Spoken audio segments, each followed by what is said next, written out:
I have come here to chew bubblegum and kick ass. And I'm all out of bubblegum. Things are going to start happening to me now.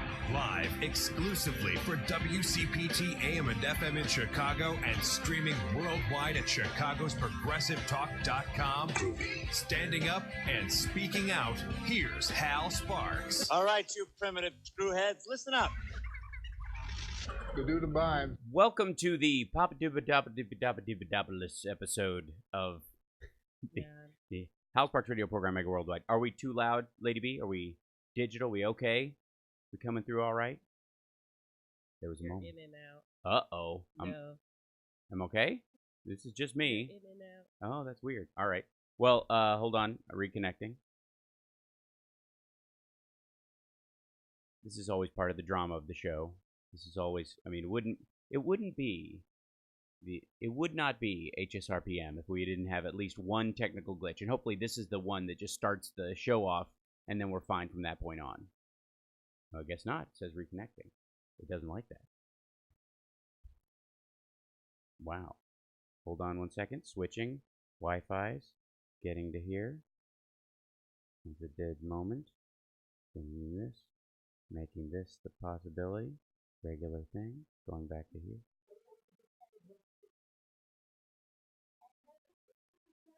And I don't know why that's happening. And of course, right out of the gate, everything goes awry. I think I'm back. I should be back. Lady B, are you there? Do we go to a commercial real quick and come back? Are we around? Hello? Hi, there we are. You're still robotic. I am? That's so weird. Okay, now there you go. There we go. No, there you go. Okay, perfect. Oh. We're just connected. We needed to connect. Did you send me to commercial, or am I on the air? Yeah, I put, you have 2.5. Let me take one out right now. Okay, great. I'm going to try and move my device a little further away from the computer stuff, and hopefully that will keep it connected and cleaner without all this interference. I got so much gear going on. It's got to be a nightmare. Hi, chat room. At least you guys get the real deal, except for, hold on, I'll bring up an image in just 1 second. And here we go. Look at that. Oh, and I'm all digitally there, too. What the heck? The hell, man? Dude. It's just, yeah. You got 1 minute on this side. Okay, great. That's totally fine. That'll help me fix what's going on over here, too. Occasionally, it just drops me to, like, the res situation goes really weird. It's very peculiar. So, hi, chat room. There we go. Ta-da! So fun. Deep thick.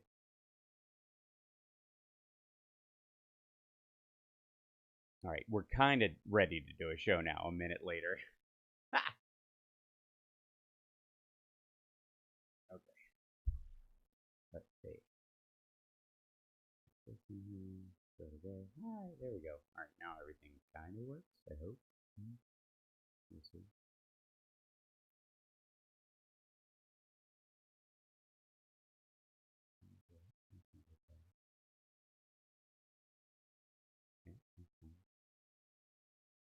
Now we're back with Hal Sparks, Mega Worldwide. Look at that. That's the greatest intro ever. Can you save that for me, just in case things go south in the future? I can help you in some way.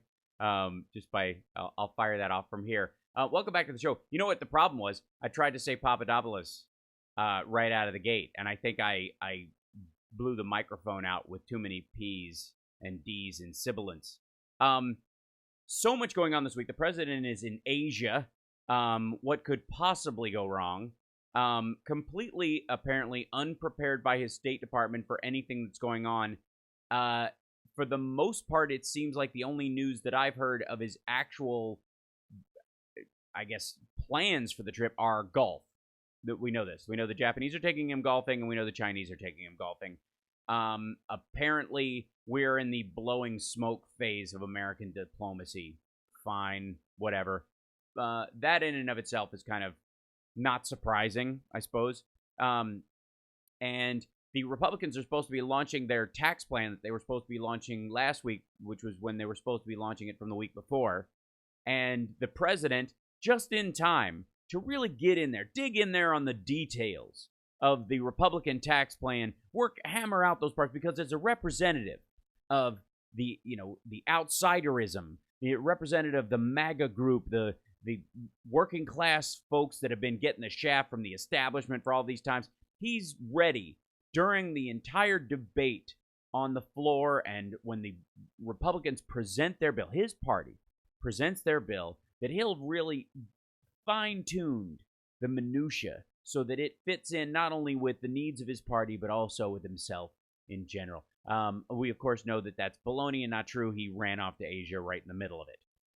While, by the way, arguably, he could have made this all happen earlier, because the ideas that they want in this tax bill, all these elements, aren't in any way, I guess, a surprise within. I mean, a lot of them don't know what's in there, but what I'm saying is the 8 or 10 points that they're going to haggle over have been sitting around on Republican desks for quite some time, and he could have done this in August if he hadn't been arguing about NFL. He could have gotten on with tax reform. He could have actually been slow dripping this process with a goal of Christmas, the big, beautiful Christmas tax cut. It's going to be so beautiful. That he was, planning in, if he was genuinely planning this for, I guess Christmas is what he was saying there. He said Thanksgiving too. If he was really planning for this, he could have started these pieces in August, and ultimately, I guess they might have actually had a formed bill, even some semblance of one, before he actually got to the Asia trip. But nope, he's off. He's off to Asia. I don't know that any diplomacy will actually happen there. There is no stated trade plans for this trip. There, other than we're being treated so unfairly, folks, but they might help us with North Korea. This is it. This is the entirety of the plan. Meanwhile, back at home, we've got a very tight Democrat and Republican governor's race going on in Virginia specifically. A lot of attention going there.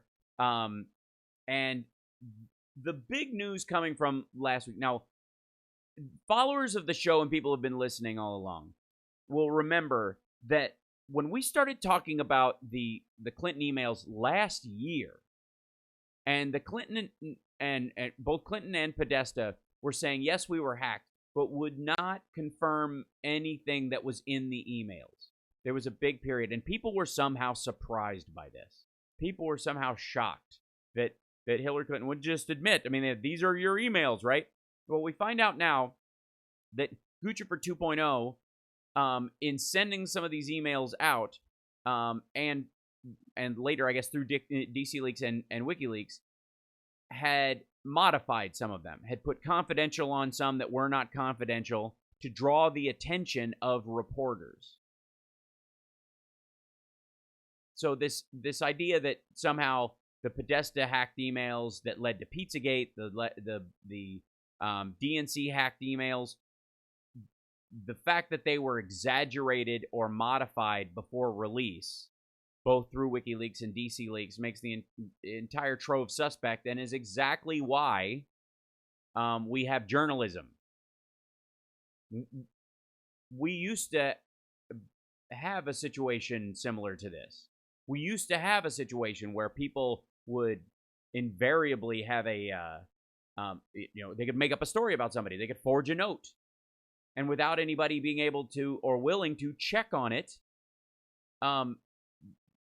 they had no problem, selling it as what the person actually said. And by the time you got around to denying it, it was too late. And in many cases, this is why reporters and journalists, and if you watch All the President's Men, why there is a habit of checking and rechecking and triple checking before you release things, and if you do get it wrong, releasing a correction. The internet is a completely correctionless void, and WikiLeaks and especially DC Leaks and Guccifer, there is no corrective process. There just isn't. And so you're left to kind of complain about the source after the fact when it's too late. When we come back, we're going to talk about some of those facts, and specifically this narrative that George Papadopoulos, the Trump campaign's foreign policy advisor, who pled guilty to lying to the FBI and has possibly been wearing a wire since July, this narrative that he was a coffee boy, I'm going to jump on that with both feet when we come back. It's Hal Sparks radio program, Mega Worldwide on WCPT Radio, Chicago's Progressive Talk.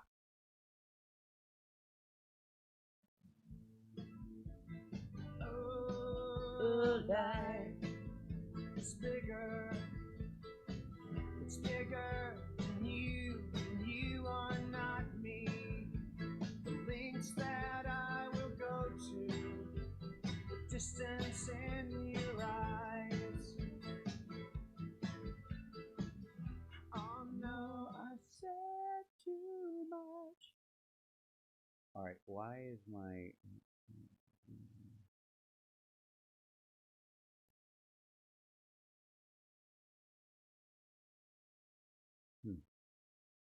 That's the key. I can't see me. I can't see the chat room because my page is all rolled up. My brain can stand. I'm going to go with Blue mouse, blue, with the mouse, blue down there.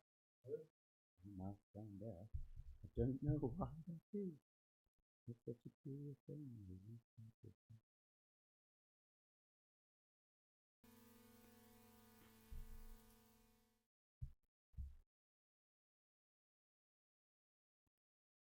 Mm-hmm.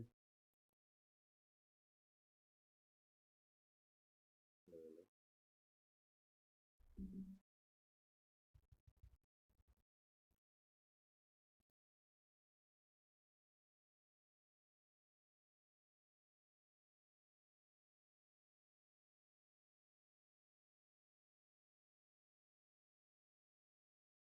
Excuse me while I figure this out.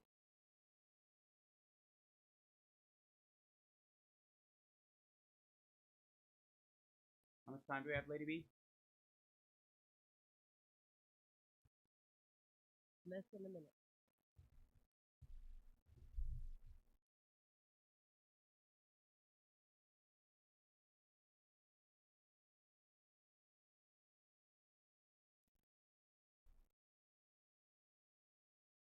You have about 40 seconds, and we have Ike on the line. I told him he might have to hold on till the next segment. Is that okay? Say again, sorry? I have Ike on the line. He called in early. So I told him to hold on till probably the next segment. Yeah, that's Is totally... that okay? Or the next hour? No, next segment's fine. Yeah. Okay. Okay, we got 15 seconds. Cool.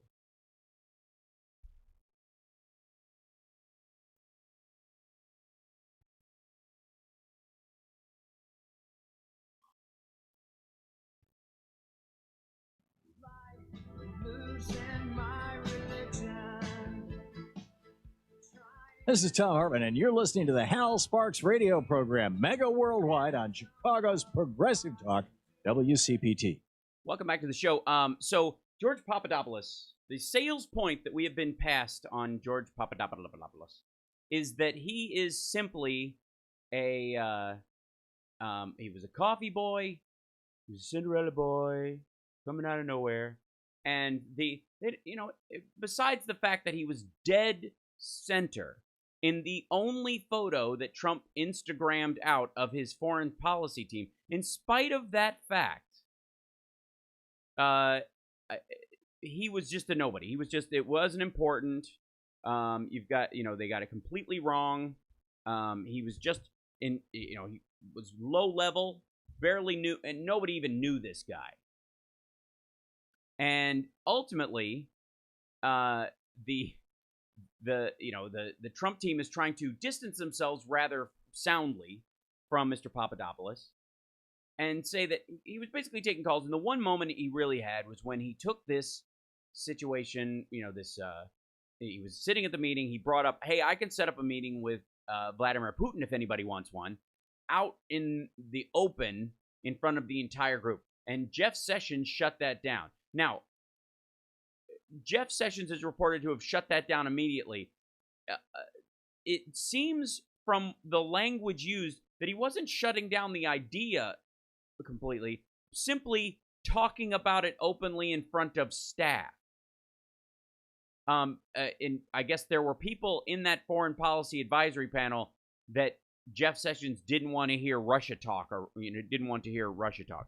So he shut down that idea. Trump was apparently, quote, very interested. But ultimately, you've got a situation where they are, they did not know this guy was arrested in June. They did not know he's possibly been wearing a wire this entire time. They do not know what he has told them. And they are doing their best to paint him as a nobody. Paint George Papadopoulos as, just this guy who was, he was on that meeting, but that meeting never, we never met more than once. This little group, and it was just for that picture. It was really just for show, honestly. We didn't even talk. We just said, compared golf swings and split. We never met again. And by the way, this never met again. It wasn't that important. It was simply the beginning of a talking group, but it didn't pan out in any way. All that is coming from people who said that the Don Jr. meeting never existed, that when it did exist, it didn't have, no documents changed hands, and Russia wasn't discussed, that it was just about adoption. Everybody who and the biggest defender of what went on in this meeting is Jeff Sessions, who has probably the biggest record of perjury at this point of anyone in the Trump campaign, and that's saying a lot. He's had to amend his comments 3 times already, and now we found out this week that he's lying again. Okay, so Papadopoulos, he's a nobody. He's just he's a Cinderella boy. He came out of nowhere, and he has no connection to the. And he was only there for a short time too, and he didn't really serve a very important purpose. NBC News is reporting in an article that says Papadopoulos repeatedly represented Trump campaign record shows. First of all, Papadopoulos was in Cleveland at the RNC. You know who was also there? The Russians. The Russians that Sessions said he didn't talk to. Kislyak was there. Carter Page was there. All these people that say they never had any contact with Russians. Jeff Sessions' particular lie is very troubling in this situation. But the fact that Papadopoulos was, the perception that they want to have is that this is early July. He was in there for a little while, and then we didn't really talk to him anymore. This was just for, we developed this group, and then it kind of fell apart. By the way, we're great at business, and Trump doesn't really remember the meeting because it wasn't that big a deal, but he has one of the greatest memories in the history of the world. So just be clear about that. Papadopoulos was in Cleveland during the RNC. What was he doing there? Was he getting coffee? Was he getting coffee for the Trump campaign? Is that what the low-level volunteer George Papadopoulos was doing at the Republican National? No. You know what George Papadopoulos was doing in Cleveland? He was speaking to the American Jewish Committee. He spoke on a panel about U.S. foreign policy representing the campaign. Papadopoulos was only one among the many contacts AJC established and maintained among advisors to both parties, 2016 presidential candidates and the two-party national committees. AJC spokesperson Ken Bandler said in a statement, among the panelists in our 2016 Republican National Convention program, in a session titled Defining America's Role in Global Affairs, was George Papadopoulos, then a Trump campaign foreign advisory, the statement continued. The AJC forum occurred on the third day of the RNC in downtown Cleveland. Papadopoulos sat on a panel with Reps Tom Marino and Ted Yoho of Florida, both members of the House Foreign Affairs Committee. Bob Corker, the chairman of the Senate Foreign Relations Committee, gave the opening remarks. Now, Bob Corker gave his remarks and split because he was doing a bunch of other stuff, and they really want you to know that from the Corker side. Senator Corker delivered brief welcome remarks at an event hosted by AJC in Cleveland last summer. A spokesperson for the senator told NBC News. Due to his busy schedule, he left before the panel discussion began and does not recall having a substantive conversation with Mr. Papadopoulos or any of the other panelists. So, before anybody starts saying the AJC was some minor group or whatever, and that's why Papadopoulos was sort of like scraping around in little parts, Bob Corker opened their event. And Tom Marino from Pennsylvania and Ted Yoho from Florida both spoke on the panel with George Papadopoulos, who was representing the Trump campaign as foreign relations advisor. Okay. Yoho said in a statement he was there less than an hour and left for another event. So Yoho was on the panel and basically wants everybody to know he only spoke to this dude on the panel, essentially, and then he left. And, besides glad handing, supposedly. So everybody is running scared from hanging around with Papadopoulos at all. Now, again, understand the narrative now. Understand what's wrong with this narrative. If Papadopoulos is just a coffee boy, then the Trump campaign's disdain for the American Jewish Council is extraordinary. I mean, I don't know who suggested him to speak there. Maybe Gorka makes the most sense of Mr. President-elect, Mr. Future President, the Jews would like to speak to you. Send the coffee boy. I don't have time. So if what the Trump campaign is, if what Papadopoulos is saying, the fact that he spoke at the AJC as a representative of the Trump campaign on foreign affairs, if that part is true, the Trump campaign is in huge trouble with what Papadopoulos has to say. If it's not true, and he was just a coffee boy, then the Trump campaign sent the coffee boy to talk to the Jews. It's essentially the argument. I don't know, like, they literally, that might be, I mean, it would be in line with some of the oddly anti-Semitic things coming out of the Gorka wing of the the White House. But that's insane.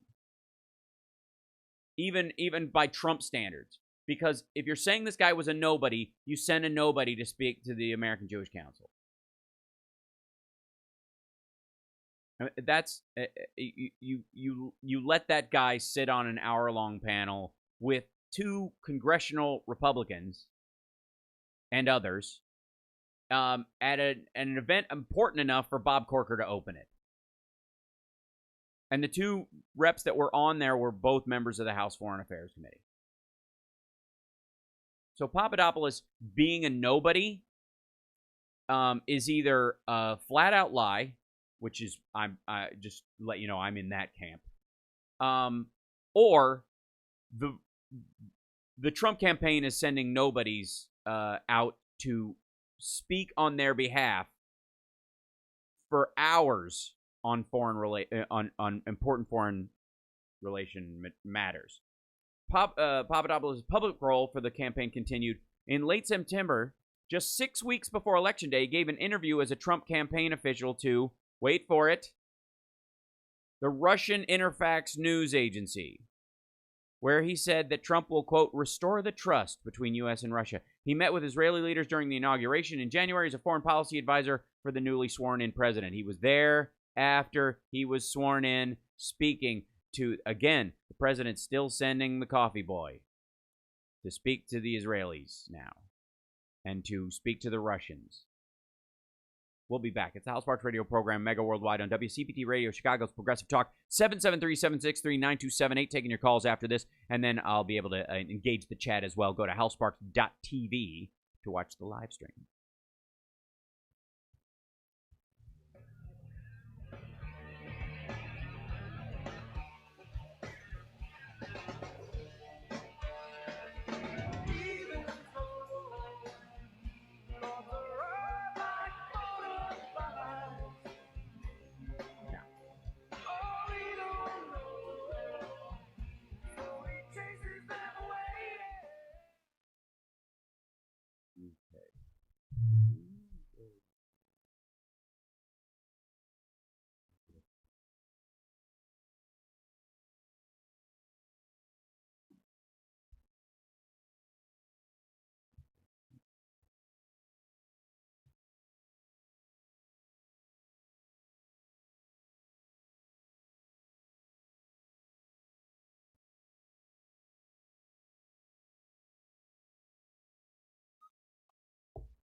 Figured it out. All right.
Ta-da. Oh, hey, there we go. Now I can see the chat. Hooray! Oh, and thanks, Act. And thank you, Sandra. And thank you, Hal Vickery. Look at that. Hey, Billy. Wow, it's like Christmas. I didn't even see these. Thank you. Hey, look at that.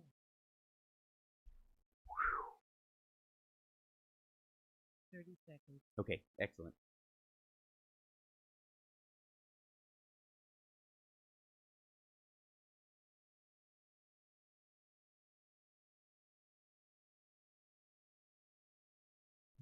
Brad, how maybe Papadopoulos is just a coffee boy, just gets coffee from the Russians. Do Russians have good coffee? I don't even know if that's a thing. Is it?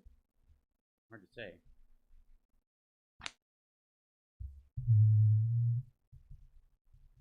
Okay.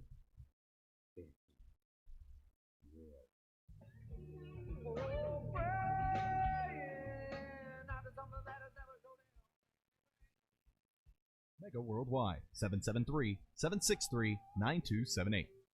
Welcome back to the show. So, like I said, right before the break, Papadopoulos' role wasn't just the idea that he was, they sent him, on one campaign thing.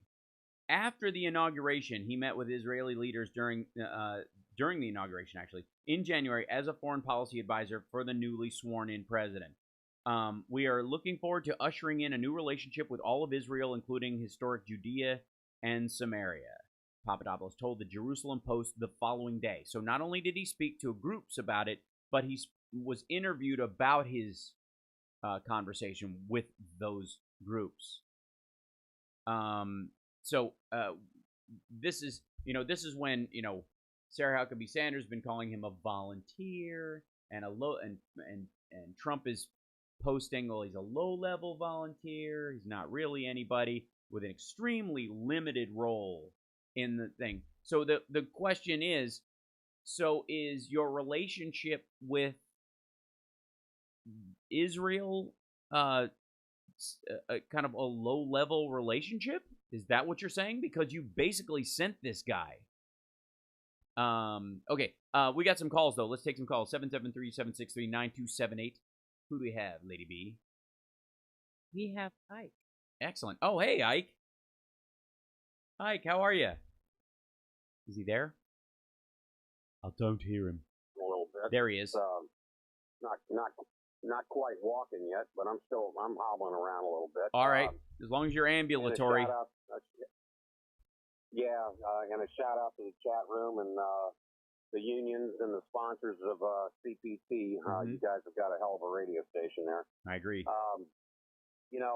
As far as Papadopoulos or anything else connected with the Trump outfit,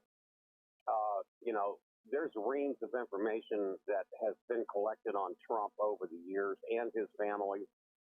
And there's even more people that have been wearing a wire in that outfit. And these rats are going to start cutting each other's throats. I'm not worried about these guys to the point that I know they're going down. I just wish, like everybody, it could have been done yesterday. Sure. And furthermore, I wish that, the American people, we had better control over our voting system and could roll back some of the voter ID laws and the computerized voting. And we're going to talk about that in round two. We're going to talk about that in the second hour today, because that's where this all leads to, is that the integrity of our voting. Right. Without it, it doesn't matter. These guys will find a way to manipulate it, or just, if they can't find a way to control it like they did last time, the Russians will throw a monkey wrench into the system to create chaos. And then flood social media with a bunch of, the left did this, the right did this stuff aimed strategically at Facebook level, groups to get them, infighting over each other, so nobody notices that they're running out the back door with the money. Right. And, I just want to point out to the people listening, we need to, and this is going to get into Donna Brazil and her book. And it's going to get into the rise of the fight that's come back up between Bernie and Hillary supporters. Right. Y'all better get your heads on straight, okay? Look, we've got elections coming up this Tuesday in different places in this country. And if you live in those different places, you better have been working on this instead of arguing about 2016. And I can also tell you that, when it comes right down to it, 2016 is over, and it really doesn't matter which way that went down. When you talk about the Russians influencing, I got to tell you something, boss. There's no way in hell any ad or anything that I see on Facebook without double and triple checking any news story or even any news story that's not on Facebook. If it goes against what I'm believing in and the candidate that I'm going to vote for, then I'll go research it. But I damn sure ain't going to have my mind changed by some stupid crap that got posted up on Facebook. And if you're that stupid, you shouldn't be voting. But let me get back to Brazil. Look, it comes down to this. We did Bernie a favor by letting him run as a Democrat. We let him in the party. We let him do it, okay? He never contributed any money to the Democratic Party. Hillary came in there. She's been a lifelong Democrat. She's fought for years, and her and Bill have taken all kinds of crap for being Democrats. Right. The investigations and the millions of dollars they've collected for the Democratic Party, et cetera, okay? She was the front runner. She was the most qualified. And, they can say what they want. But to sit here and tell me that Bernie was cheated, no. Bernie didn't have the votes, and I'll tell you why. Anytime you go and you say something to an average American dumb voter out here, and you tell him that he is a democratic socialist, that translates, the first word they hear is communist. There's no way they were going to vote for him in mass. It just wasn't going to happen. And furthermore, the other question I've got is if Democrats are so hacked off, about the election, well, why did you leave Obama twisting in the midterms? Right. How come we didn't come out and give him How come we didn't come out and support him? We could have had universal health care. We could have had everything we wanted. We would have gotten off our butts. That's right. And went out there in the midterms, but we left him twisting in the wind. Right. So, there's a lot of things going on here. And lastly, I guess for my finish up my rant, it's going to be this. For you political virgins out there, and I am talking straight to you, I don't care whether you back Bernie or Jill Stein or Ralph Nader or whoever you want to vote for, okay? This little thing that you got going about a third party, let me remind you of something. You're never going to have a perfect political party. You're never going to have a perfect political candidate that's going to do everything and be everything that you want.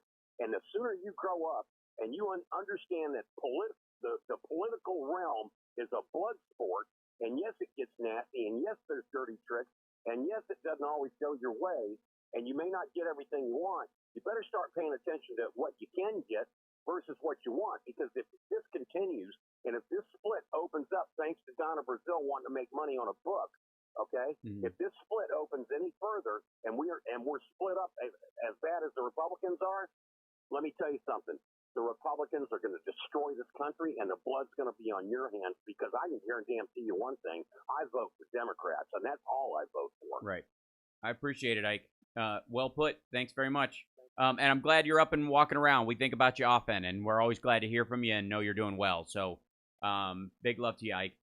Yeah, I mean, the essence of, the people can feel how they feel about, Bernie's value as a voice or what have you. But the fact is, he came into the Democratic Party as an independent. He was not a Democrat, and he is not a Democrat now. He did not stay with the party.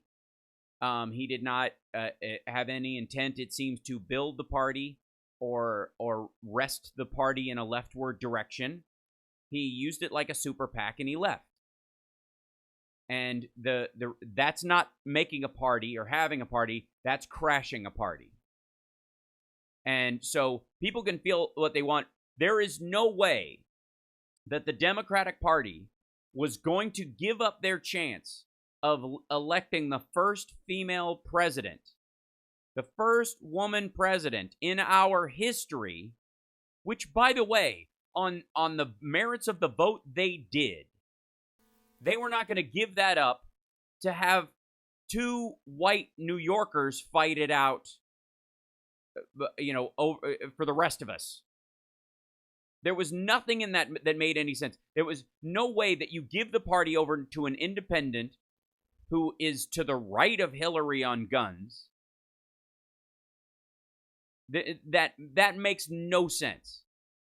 Can you imagine the uproar and the legitimate uproar within the Democratic coalition that if the first woman president running, who by all merits was ahead in a bunch of areas and all this, they end up by a hair's breadth losing out to another man,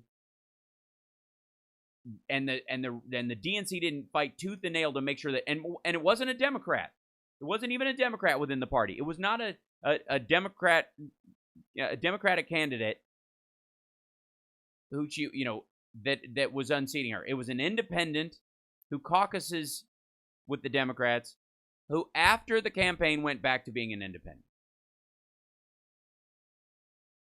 And if the Democratic Party didn't try everything they could to make sure that a woman gets every chance she can possibly get in this political spectrum, in this circumstance, that would be the embarrassment. That would be the betrayal of ideals. Because this idea that somehow the Democrats have to placate to some fictional group of the Bernie supporters out there, like the true supporters of Bernie Sanders, the people who actually believe what he wants, would have gotten more of what they wanted with Hillary Clinton. And all these people who didn't vote in protest or voted, for Trump to show Hillary are responsible for all the DACA terrorism that's going on, are responsible for the Islamophobia that's currently there. They participated in the allowing this to happen. They did not do what was in their power to stop this. They must live with that guilt all the time. If you did anything less than vote, and again, we've talked about this whole blue state, I have a safe vote, so I voted for Jill Stein, or I voted, as a protest vote in those circumstances. What you do when you do that is you undermine the mandate of the more valuable candidate. You allow the Republicans in this circumstance to look at the Democrat and go, well, a lot of people voted for Jill Steiner. They didn't vote for her at all. So she must not be that popular. So if she comes around here saying we need to regulate the banks, or we need tax breaks for lower income people, or we need to build infrastructure, or we need to do it's not a very popular opinion. Because if they were, those people would have voted for her instead of Jill Stein. And they're not backing her now. They're on the internet spitting on her. All during the lead up to the election. We'll be back. It's the House Sparks radio program, Mega Worldwide on WCPT Radio, Chicago's Progressive Talk. It's Clovis time.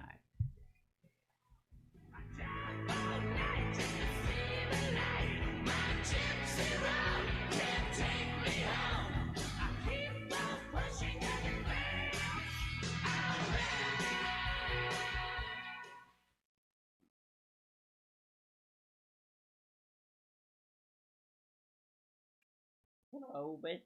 Hey, Clovis. Come on, Clovis. Get down here, man.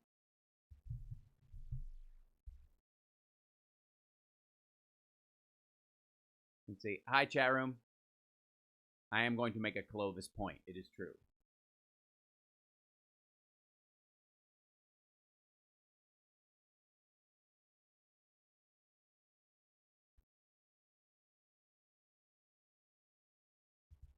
But I have to get my iPad before I can do that, because that's where that article is, because it wouldn't print out. Don't.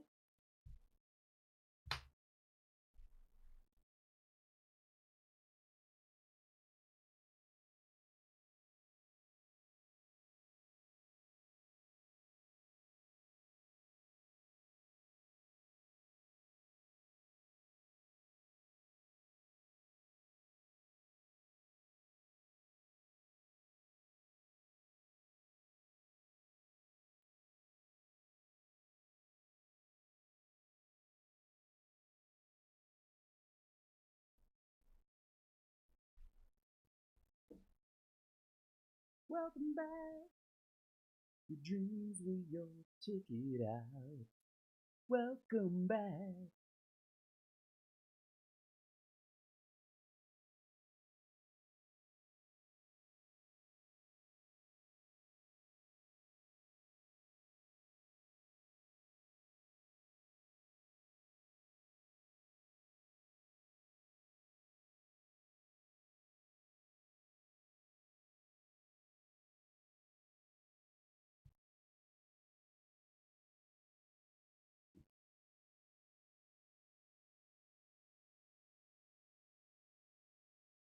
For some reason, this little article didn't want to have a printable version. Don't.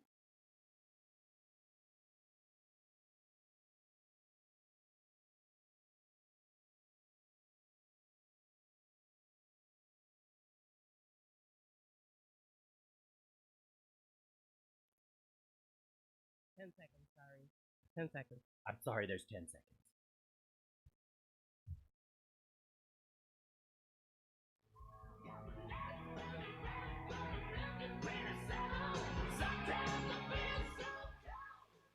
Now back to the House Sparks radio program, Mega Worldwide, 773-763-9278. So the beauty of the Mueller investigation is because, and by the way, movies and TV shows are taking a huge hit right now. Viewership is way down. There is feature films haven't been doing very good the last couple of weekends, and largely I would say is because there's just enough drama in life that you don't need to go see any. And some fairly decent movies are kind of getting, soft pedaled simply because there's just so much going on, and they keep dropping this stuff on Friday like a feature film. And when the whole thing about Manafort and Gates came down, there was a big like, "Ooh boy, here we go, this is it." And the White House had this moment where they were like, "Oh well, okay, all right, well it's going to be them, and we'll just throw them under the bus, and we'll keep up the lie we've been saying that they're nobodies, and then that'll be that, and then we're gone." And that,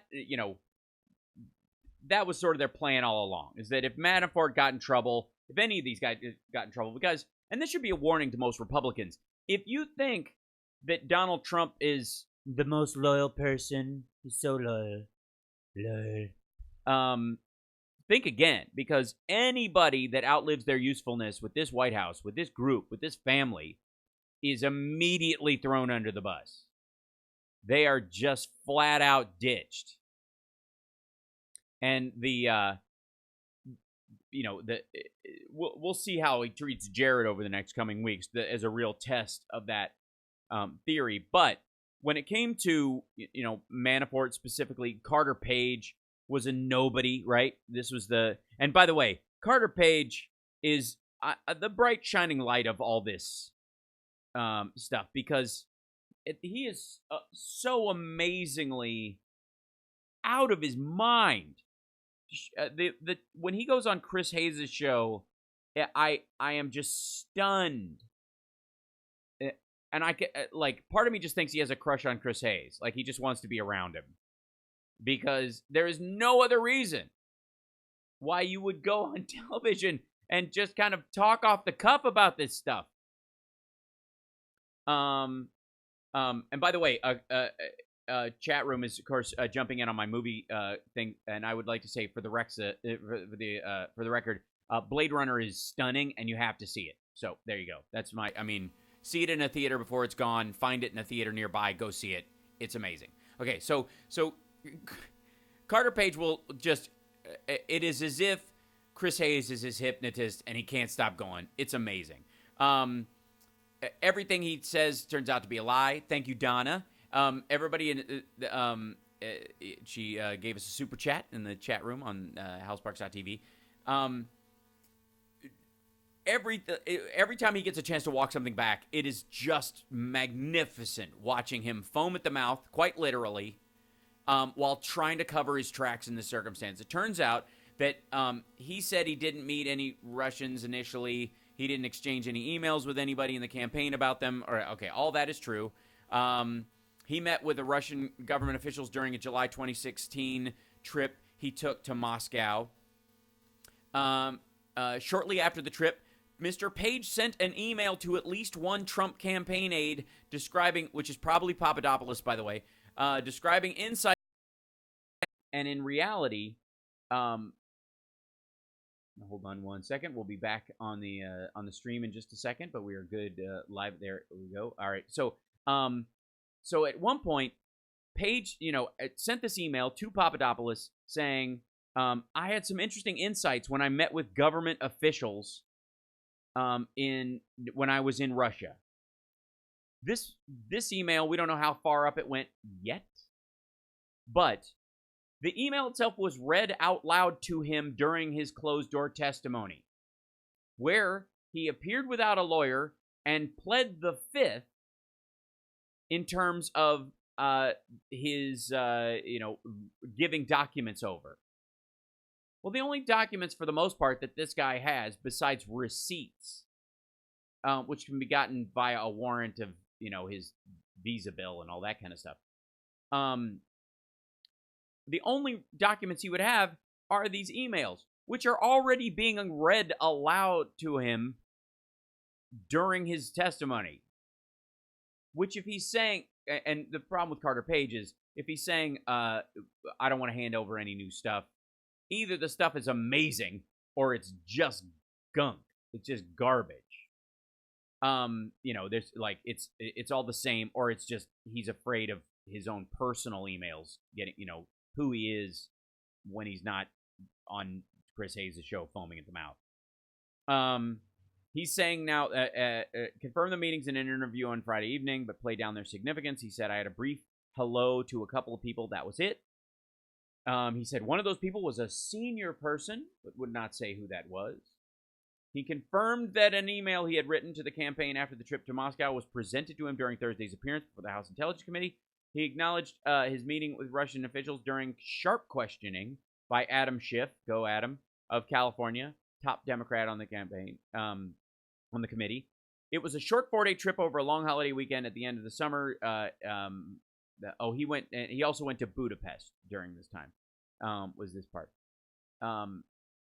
But court records unsealed on Monday revealed that another campaign advisor, George Papadopoulos, met with Russian officials in 2016 and was offered damaging information about Hillary Clinton in the form of thousands of emails, which we now know were doctored before release through DC Leaks and WikiLeaks, and by Guccifer 2.0. And the assumption, by the way, that the Russians weren't adding a sentence to nearly every email to make them more incendiary, knowing that they can't be denied except unless they agree to go through piece by piece and go, I didn't say that. You said that. That's not what my email said. Well, what did your email say?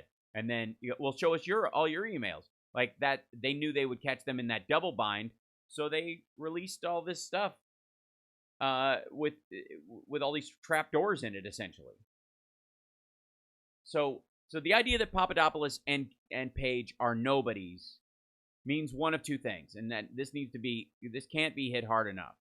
Either one, they're lying, and these people actually had very important roles in the campaign, and we're meeting with very important people, and we're carrying information back and forth between them and the Russians and the Israeli.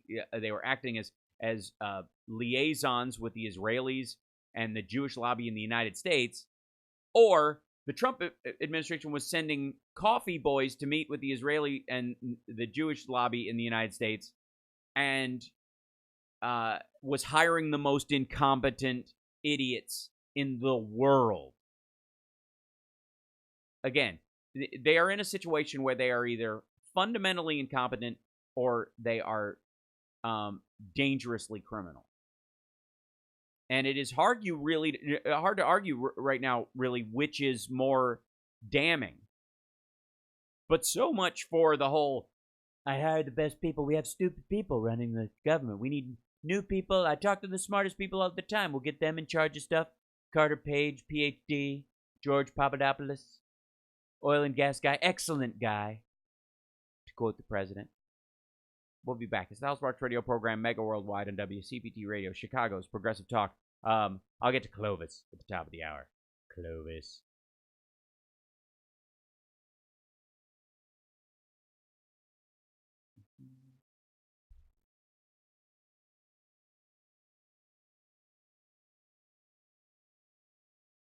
Are you there, Lady B? Did I jump to break too quickly? Did I catch you off guard? Sorry about that. I wasn't keeping up with time. That's okay. We get carried away. It's what we do. It's 10 o'clock my time, so I understand. All right, we'll be back.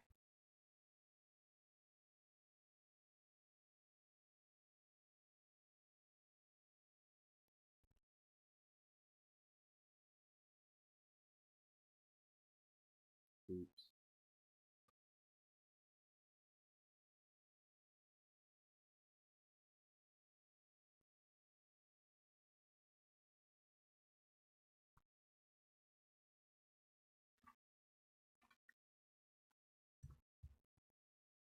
Good old Carter Page.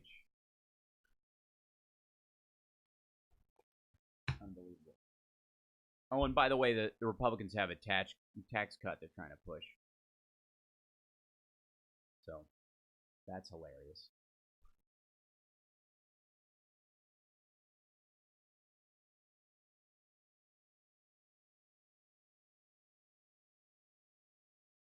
Okay, now I'm looking, now I can see the channel. You're scared Korea will fire a missile to Air Force One. I don't see that happening. Tactical stuff might be an issue, but they're not going to do that directly. What they are going to do is do a lot of saber rattling while he's there, though. No question.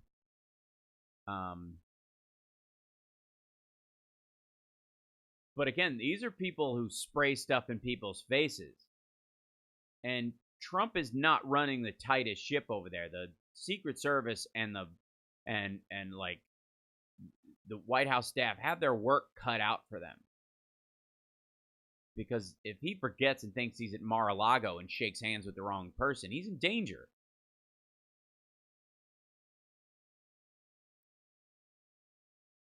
Demented man-child zone.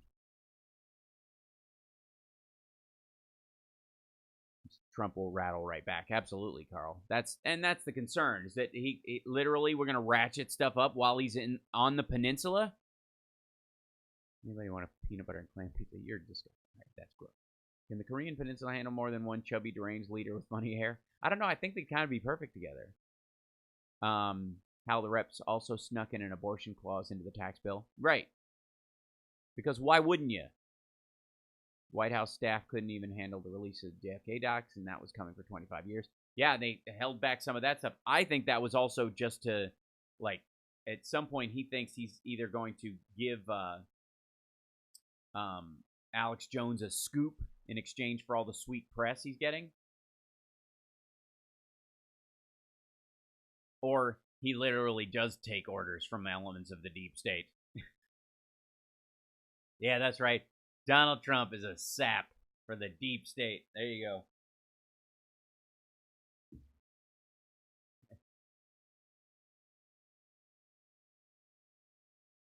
Yeah. Oh, it was a Teenage Mutant Ninja Turtle joke. I see. Oh, because of the... All right. Sorry. My bad. Perhaps someone can...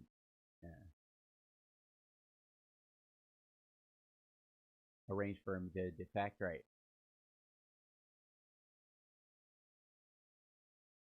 I was serious about the danger Beijing air pollution poses for Trump's cardiac health. No question. I mean, like... he's an older man.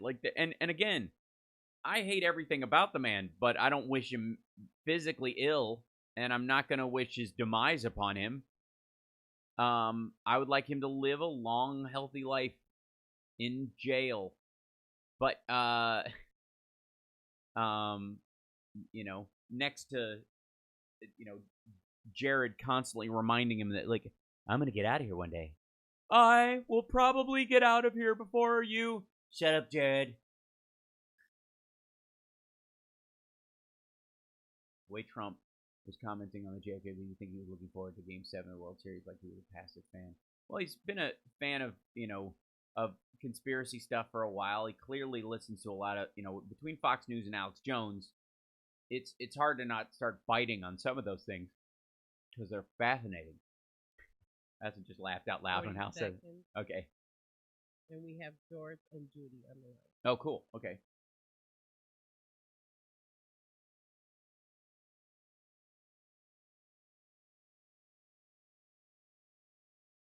Sam Clovis happens.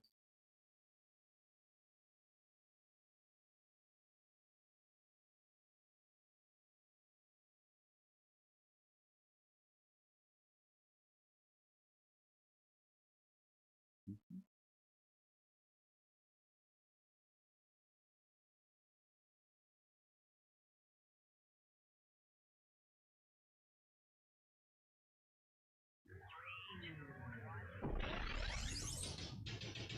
You're listening to the Hal Sparks radio program, Mega Worldwide. I've had people walk out of me before, but not when I was being so charming. Video streaming at halsparks.com. I don't care for you or for the putrid sludge you're troweling out. Fuss-faced little pimp stick. True progressive talk. Might be a good time for you guys to give up. Samuel H. Clovis was the president's choice to head the USDA. And Samuel Clovis, like many other Trump campaign, Trump administration choices for department situations, looked like rejected villains from Monopoly spin-off games. And Samuel H. Clovis, we do not know currently what the H stands for, but knowing how deeply evangelical Donald Trump is, it probably is the same H in Jesus Christ. Samuel H. Clovis was set to be the USDA head this week, and he withdrew. He withdrew his nomination for that post and largely because it was revealed that, hey, the White House found out this week that he had been speaking to the Mueller investigation for weeks. This is from ABC News. The White House first learned that one of its senior staffers met with the grand jury hearing the case presented by the special counsel into alleged Russian meddling into the 2016 election, not from the staffer himself, Samuel H. Clovis, but from the media. Sources with knowledge of the investigation tell ABC News. Former Trump campaign co-chair Samuel Clovis, that's not how he talks, but it's hilarious to me, recently testified before the grand jury into his role in President Donald Trump's campaign. Clovis currently serves as a senior White House advisor to the Department of Agriculture. Department of Agriculture. Clovis's testimony comes on the heels of another Trump campaign advisor, George Papadopoulos, pleading guilty to lying to federal authorities. As part of Papadopoulos' admission of guilt, details of emails were disclosed that show him describing to top Trump campaign officials communications he had with contacts in Russia. Judging from the fact that Clovis is so comfortable speaking to the grand jury without telling the Trump administration, I'm gonna guess he's asking for a couple of favors. The emails indicated that multiple top-level campaign officials that Papadopoulos communicated with, including one listed as campaign supervisor. That'd be Clovis.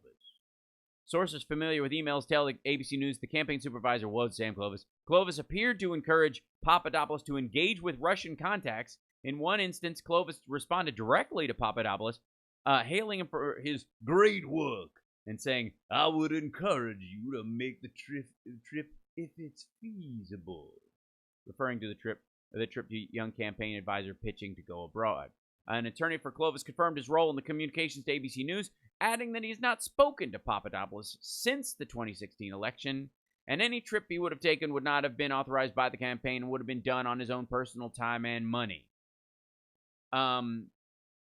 White House source familiar with the investigation tells ABC News the White House was surprised to learn Mr. Clovis had been contacted by the special counsel's office as part of the separate probe of Mr. Papadopoulos' activities. Clovis' lawyer, Victoria Tensing, told ABC News he is not under investigation. Well, one of the ways you can not be under investigation is to flip. Yeah, that's true. You just want to roll on everybody else. You are no longer under investigation, that's for clear. That's for sure. Now his position at the USDA is gone, so he'll have to go back to farming mustache hair on the prairie, or whatever his main job was aforementioned this situation happened. But Clovis was the president's pick to serve as Undersecretary of the Department of Agriculture and was scheduled to face a Senate confirmation hearing next week. However, as scrutiny mounted into his testimony and qualifications for the post, Clovis wrote President Trump on Thursday asking his name be withdrawn from consideration.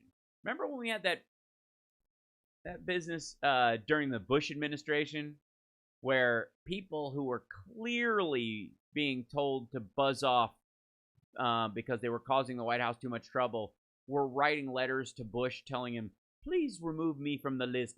It's not you, it's me. Just please. Well, it turns out Clovis, and this triangle of Clovis, Page, and Papadopoulos points to a level of it's like a triangle of simpletons, a triangular firing squad where they still manage to hit either like everybody at the same time. Because let's understand that this starts way back with Trump saying, we got some, I've got great people, the greatest people in the whole world, smart people. We have stupid people. I'm not going to have stupid people. I'm going to have the smartest people. Who? Well, I've got let's see, I got a list right here that somebody drafted up for me that I haven't even read until just now. And that's why I will say excellent guy about somebody I barely know. Carter Page, PhD. Right off the bat. Carter Page, PhD. The single dumbest person in this entire thing was the first person on Trump's foreign policy advisory list. George Papadopoulos. He's an oil and gas guy. He's excellent. So Trump knew a little bit more about him. Excellent guy. Right? And understand, they immediately arranged this meeting so he could look like he knew what he was doing. I'm gathering my foreign policy team to show you that I'm serious about foreign policy issues. And lo and behold, Carter Page couldn't be in that photo because he was on a trip. And Papadopoulos is dead center in that photo. Splitting the table is, barking orders and exchanging concepts. Sessions on one side, Trump on the other. Trump, who was expecting Sessions to run interference for him during the Russian investigation, and when he didn't, was very disappointed, was fuming mad that somehow that his own Justice Department, he can't tell it what to do. This week, he's coming out saying it's very frustrating that I can't tell that, point them in that direction, that I want, I want them to investigate my opponent in the last election for the Uranium One deal, which we talked about last week, but is a hilarious pile of garbage. And let me restate for the people in the cheap seats. If you want to go after Hillary Clinton for Uranium One, please do. Because A, she has lawyers that will eat your lunch, and B, the entire time you're doing this, you have to make the case that Russia is a danger to the country and should not be allowed access to our country in any form. That anybody who tries to give them access or is involved in giving them access is a criminal and deserves to be locked up. If Judge Janine wants to go, lock her up, there I said it, lock her up, then fine, go for it. Because while you're making the case against her, you are making the case against Trump. Because if you're saying there's collusion between her about this uranium deal, then unpacking all these people and Trump's constant is slow walking the sanctions, which he is doing right now, is by their own measure treasonous. If you go after Hillary, you go after Trump. So I say, knock yourself out. Please make this case as open as you want. Like, make this case. Explain to the world why the Uranium One deal is dangerous. And then explain why it's okay that the Trump administration is so friendly to Russia and cannot, say a bad word about them. I'm for it. Knock yourself out. We'll be back. It's the House Park Radio program, Mega Worldwide.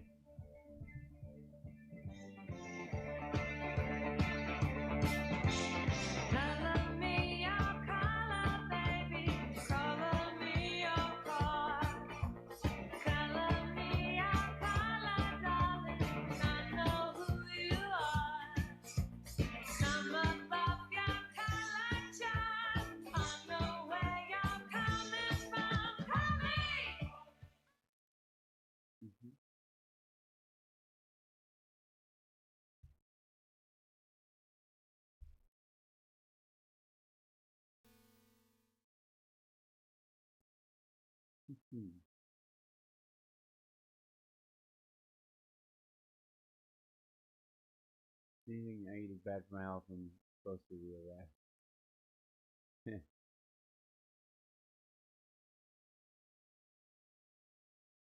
doesn't work that way. They have no trouble with double standards. In fact, it's all they have. I agree with you, Drift Glass. I do. But what I am saying is that in the politics of this circumstance, there is room for them to be caught with at least the edges of them. If you got Judge Napolitano or whatever saying that, Trump's got troubles. That means there's a wedge of people within that group that are concerned.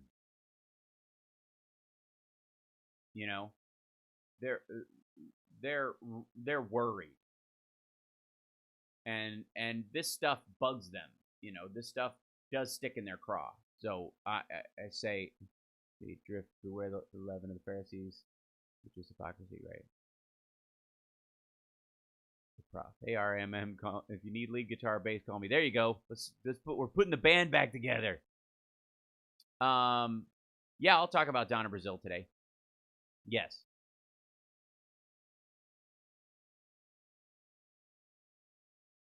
Yeah, as a matter of fact, I want to bring up her response tweets real quick.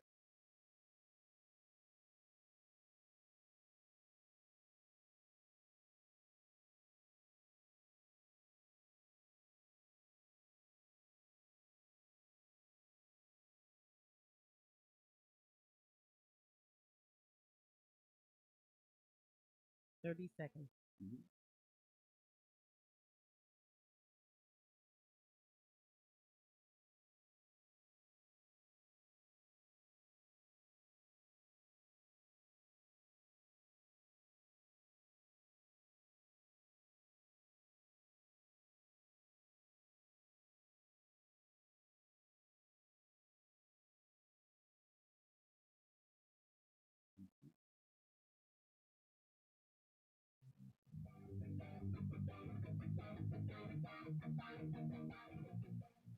Now back to the Hal Sparks radio program, Mega Worldwide, 773-763-9278.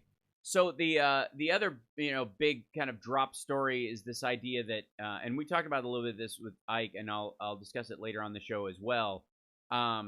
Is that Donna Brazile's book alleges that Hillary took over the DNC and that they rigged it against Bernie, that they tried to control the number of debates, and when they placed him, of course, there was backlash against them. There ended up being a lot of debates. The argument is clearly that she was in. And Carl in our chat room is saying apparently Bernie is claiming now he has proof that the fix was in from the Democratic Party. And he says, I also want to complain about how the French are treating me. Bernie didn't say that, Carl did. But the point is I have to say out front, Bernie, of course the fix was in for a Democrat. Of course they were focused on supporting her. You're a carpetbagger in the Democratic Party. It wasn't your party. You did nothing but deride it before and after. You're not a Democrat. You borrowed it. And when they busted their butts trying to keep you from borrowing it and breaking it, you get pissed and say that's a rig. You know what's rigging something is having a situation where you can run as a presidential candidate in a party you're not a member of 10 days ago. I would suggest to stop this nonsense that the Democratic Party have a rule that you can't run as president under the Democratic National Committee's charter unless you've been a Democrat for more than 2 years, or you've run as a Democrat and won in another election. But the idea that if Bernie Sanders only joined the Democratic Party because to borrow the resources of it, and then when he was done, he cast it aside. He didn't stay a Democrat and say, I'm going to be Bernie Sanders, the voice of the Democratic Party now. After the loss, I'm going to take this over, and we're going to make this party where I believe a lot of the voters belong. He could have done that. He didn't do that. He's not a Democrat. He wasn't a Democrat. He currently has no interest in being a Democrat. And the Democratic establishment established a party. And the woman they ran as their presidential candidate during this campaign won by 3 million votes, worked for down ticket groups, raised money for the party hand over fist, busted her butt to reestablish the Democratic Party, and met with diversity leaders throughout to make an attempt to grow that aspect of it. And this idea that somehow she was like violently opposed to the stuff that Bernie wanted, when in some ways she was just thinking that it was a slower, implementation process. She was lambasted for not going straight to the $15 a minimum wage, instead of saying we should start at 12 and work our way up. As if she was Trump. She was spoken of by the Bernie wing of that crowd. I won't even call them the party, because they're not.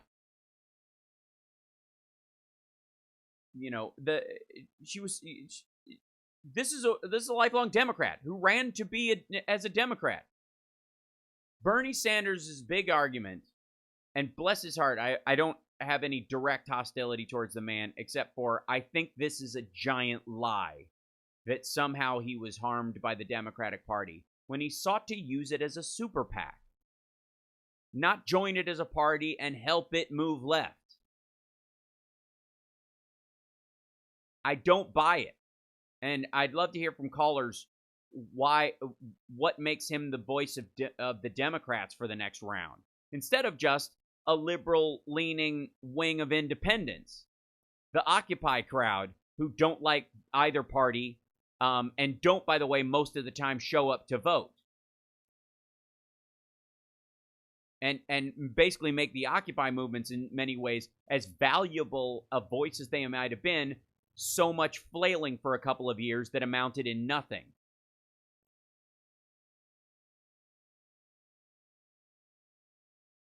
The reality here is that Bernie Sanders borrowed the Democratic Party for his own purposes to run for president without any inclination towards it as a party. He simply used the resources for free, and when he was done, he ditched it.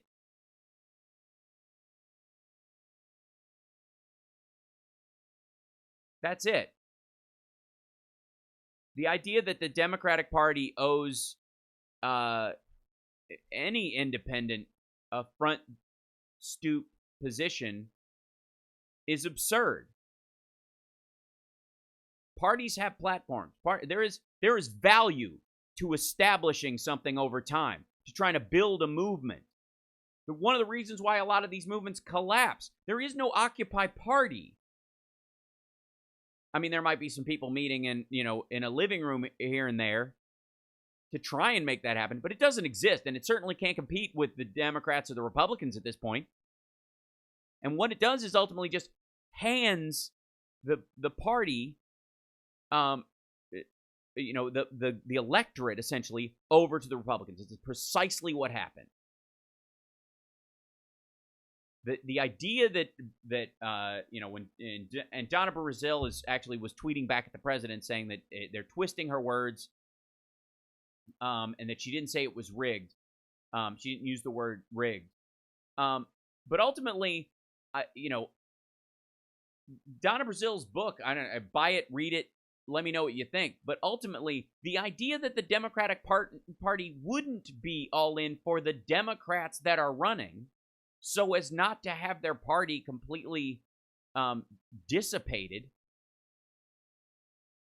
by somebody, by a history, by the way, a future of people using it temporarily, running, and then not joining the party afterwards, not trying to get other Democrats. He didn't even try to get liberal-leaning independents on board to run as Democrats. There wasn't even a Bernie version of these politics that spread out to a party. And so this idea that it was rigged against him is, I think, insulting to the first woman candidate that ran, to the process that the DNC would fight tooth and nail to make sure that a carpetbagger wouldn't pull that opportunity out from under them. Because if they had just let it slide, well, Bernie's, beating her in a couple markets by like 3 points, so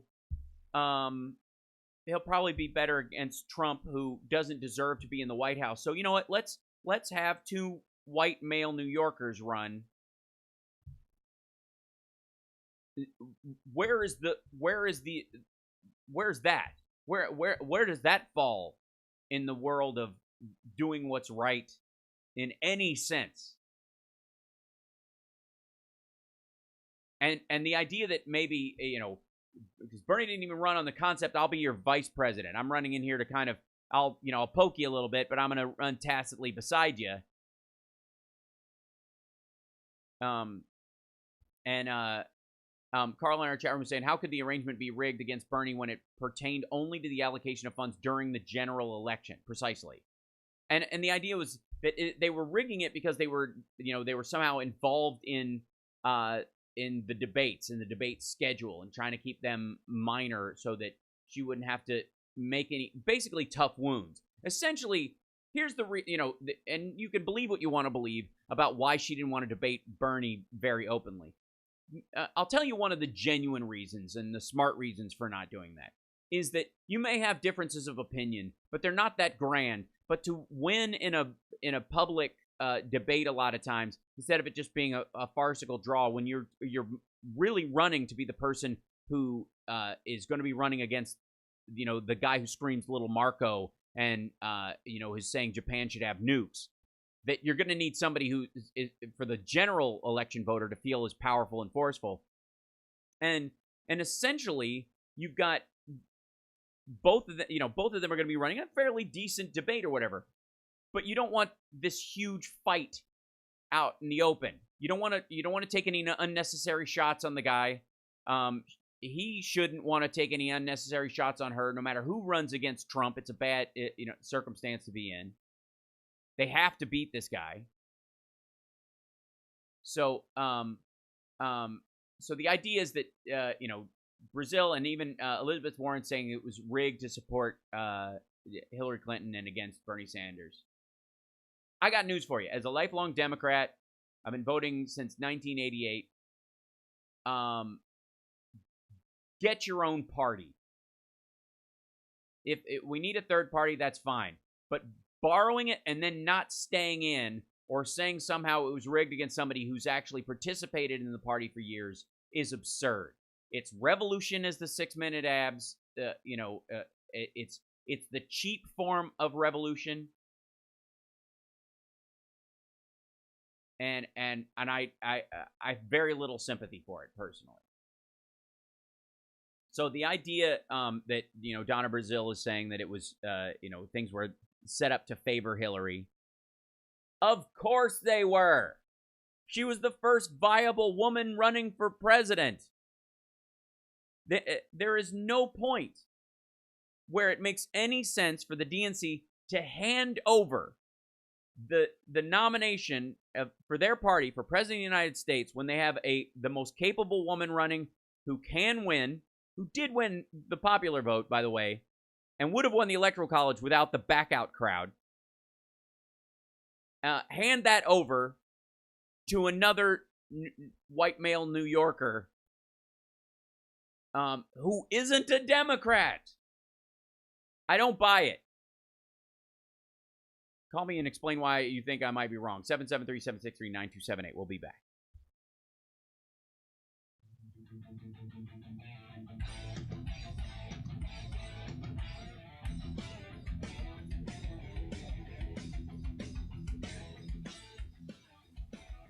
Can I just say that the new Metallica album, Hardwired, is just friggin' awesome.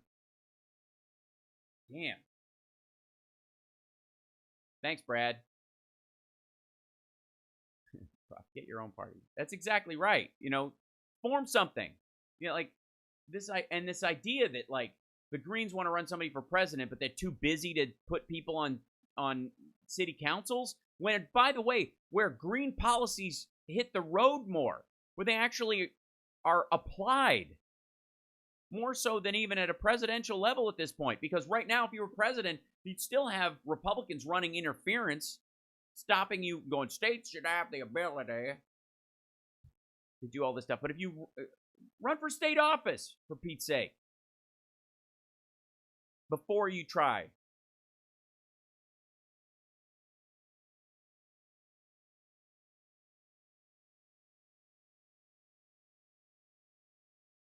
Yeah, I agree. I was saying the people who voted for Trump, yeah, that were sort of protest votes against Hillary.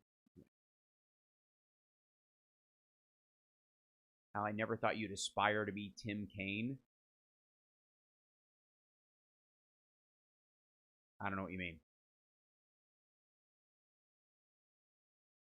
The Green Party in the UK can field candidates. Why can't they in the USA? I agree. They can do it in Germany, too.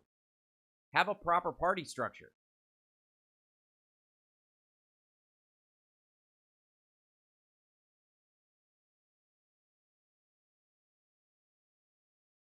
Tim Kaine is such a milquetoast. What a horrible pick. Yeah, I wasn't a fan either, but I was saying that he made sense as a second because he didn't take any leadership stuff against him. I don't care if it's troll. They still need to explain themselves.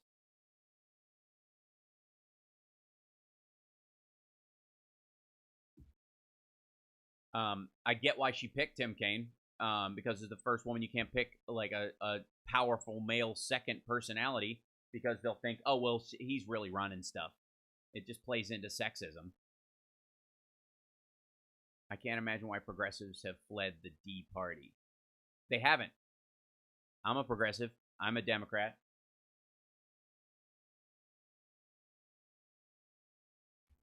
I hate to think that our next candidate needs to be Oprah or Tom Hanks.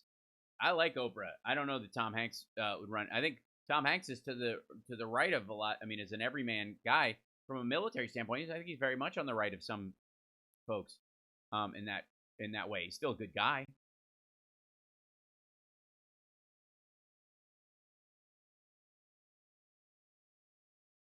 Disagreement doesn't mean the person is a troll. I agree, Carl.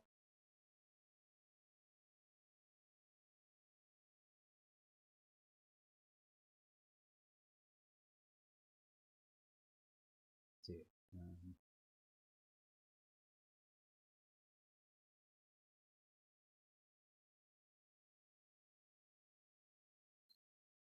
10 seconds. Excellent. 5 seconds. Okay. Sorry. And do we have any callers? We have how many? Yes, we do. Okay.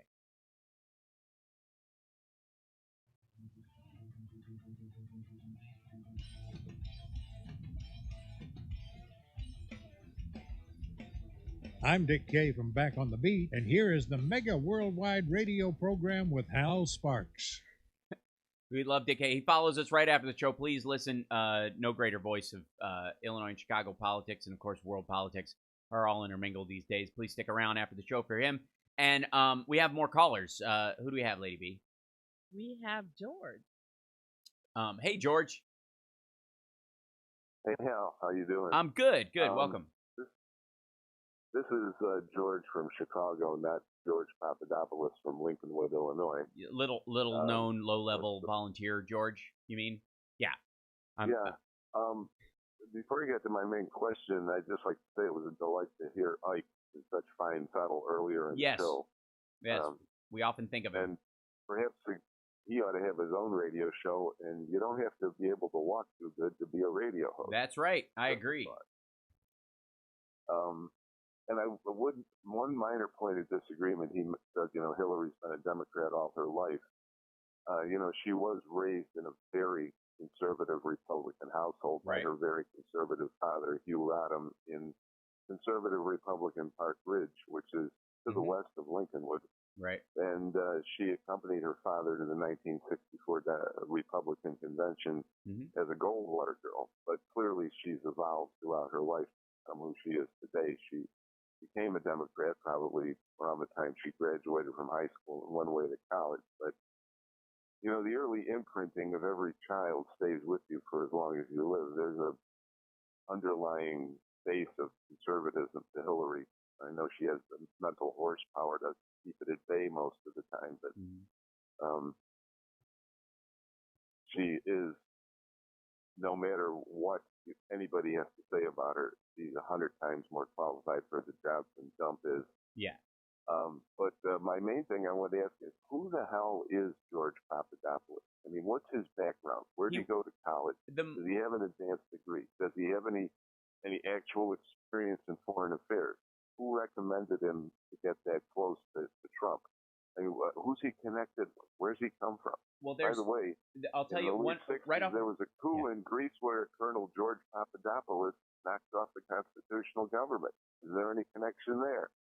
Insofar as I know, no, and he's also not the dad from Webster. We know this as well. But I will say that his when he first came out, the big news about him was that his only experience on a governmental level was that he did Model UN in, I guess, either high school or or college. He's from Chicago. He was born in '87 in Chicago to Greek immigrants. So he's a second generation immigrant. He worked at the Hudson Institute. I guess, let's see, he describes himself, quote, as an oil and gas and policy consultant on his LinkedIn page. In 2014, he authored an op-ed piece in Israeli publications. In one published in the Arutz Sheva, Papadopoulos argued that the U.S. should focus on its stalwart allies, including Israel, Greece, and Cyprus. Interesting choice of that last one, considering the banks that are there. To contain the new emergent Russian fleet. In another published in Haaretz, he contended that Israel should exploit the natural gas resources in a partnership with Cyprus and Greece rather than Turkey. He directs an international energy center at the London Center of International Law Practice. Beginning in 2015, he served as a National Security Policy Advisor Committee on Ben Carson's campaign. It is murky about how he ended up in the Trump campaign from the Carson campaign, because they didn't even recommend him. They didn't think he was that great. So, I mean, he is, part of it is the power of the nobody. Like, they didn't have anybody good, and they didn't want to, the Trump group was kind of in a bit of a bind because they had to pretend to not, to be outsiders. We're not that connected. We got their whole list of judges from the Heritage Foundation, but when it came to advisors and people he was working with, he wanted to make it look like it was outsiders and business people that nobody else knows. So that's part of why they had to pull from a pile of nobodies anyways. But he didn't vet or any of these people. And quite frankly, Trump seems to be under the impression that why would he ever need advice? That's the big problem with the who the hell are these people? Is Trump has all along, he even said this week, ultimately it's all about me. It's me. I'm the most important here. The important thing is not important who I'm getting advice from, because I'm not going to listen to them anyways. And if I do listen to them, I was going to do what I was going to do anyways. I mean, he said that repeatedly in almost every circumstance. From firing Comey, like they suggested this, but let me tell you, it was my idea, and this whole Trump, Russia, Trump thing. So, George, Papadopoulos, the idea is that on the one hand, he's nobody, and he serves two purposes as a nobody. One, he can keep this like Trump illusion alive that he just makes all his own decisions, and that he doesn't need any help with advice, and he doesn't listen to people anyways. When quite frankly, we all know that he spouts off whatever he was just listening to, and most of the time it's Fox and Friends. And the other one is, because he's a nobody, like Carter Page, you can send him on little errands and nobody cares when he's leaving the country. If you fly somebody to Russia, so there you go. That's the point. There's two benefits. The nobody aspect benefits Trump on two fronts. One is, I don't really need people. I'm just bouncing stuff off people. I ultimately make the decisions. I'm the big brain in this room. And if we need to send somebody to London, nobody's going to miss them while they're gone. That's what's up. Let's take another call. Who do we have, Lady B? We have Judy from Chicago. Excellent. Hey, Judy. Oh, hi, Hal. Hi. Oh, my gosh, I love your show. I thanks. just wish that you were on longer, because it seems like everybody else is on longer than you are, and you definitely deserve it. I just wanted to real quickly tell you that I love that guy Ike. We love Ike. So eloquent. He was, yes, he was espousing exactly the way that I think. But just, we've got this dangerous moron running the country with a third-grade education, like you've said before. But I feel like, no wonder the Republicans back him, because he's their patsy, and he's doing their bidding and trying to get things done that they want done. Right. They're all liars and cheats and selfish, and well, most the of tax, them are sociopaths. you've hit on something very specific that's big this week, because the rollout of the tax bill is the point of the rest of the holdouts in the Republic, hoping he can pass this bill. If he can get tax reform through, and by the way, he's not going to. This is going to fail just like the Affordable Care Act, because he doesn't even know what's in it. He doesn't want to know what's in it. And what he does want that he wants put in it conflicts with enough Republicans to keep them from having the vote, because he's not paying attention. And he ran off to Asia for a golfing trip in the middle of the entire discussion. It's goofy. Yeah.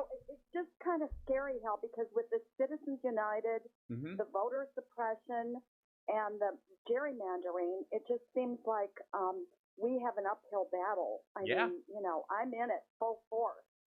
My husband and I are big-time Democrats, but there's a by the way, there's a hashtag real quick. There's a hashtag called Hack the Vote that you can follow, because sometimes this guy gets his page pulled down, but he's collecting data about meddling in the electoral process, both internally in terms of gerrymandering and voter suppression, and externally with stuff. And it turns out that Lavrov, I think it was, or I'm pretty sure it was Lavrov, met with the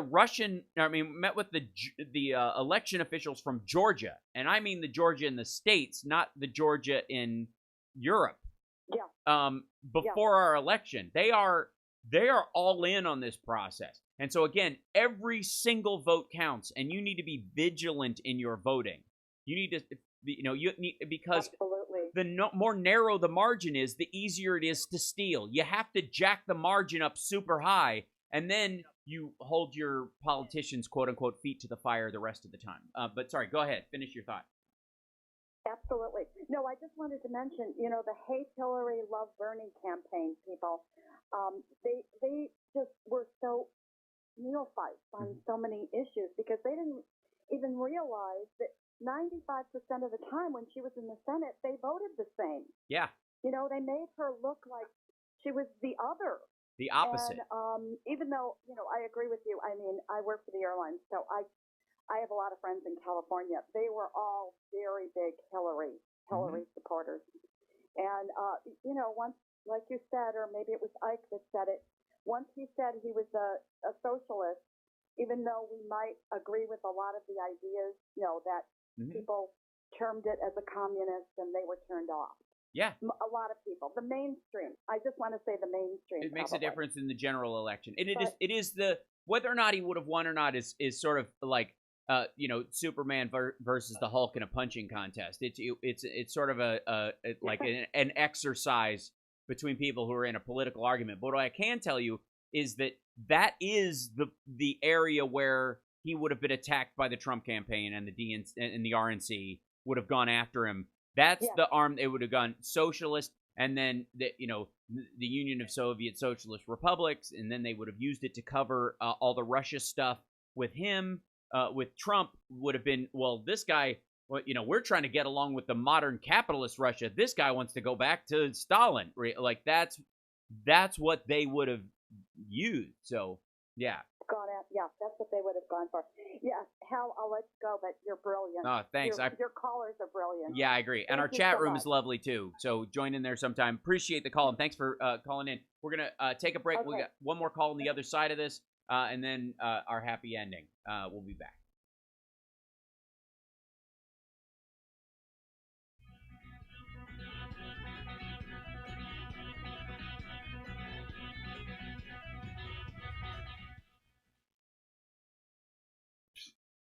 Bethany. Hal's open hostility to progressives is troubling. Veils are falling all around us. Right. I'm sorry. Did I interrupt you reading Dinesh D'Souza's book or something?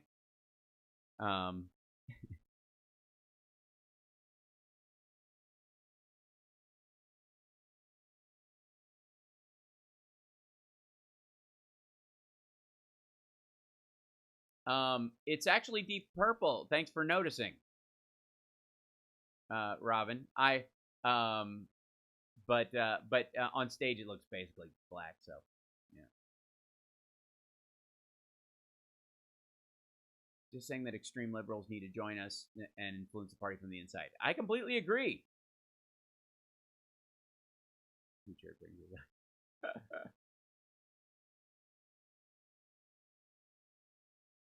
That got a guffaw in my office.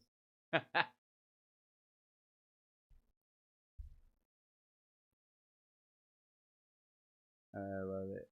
Yeah.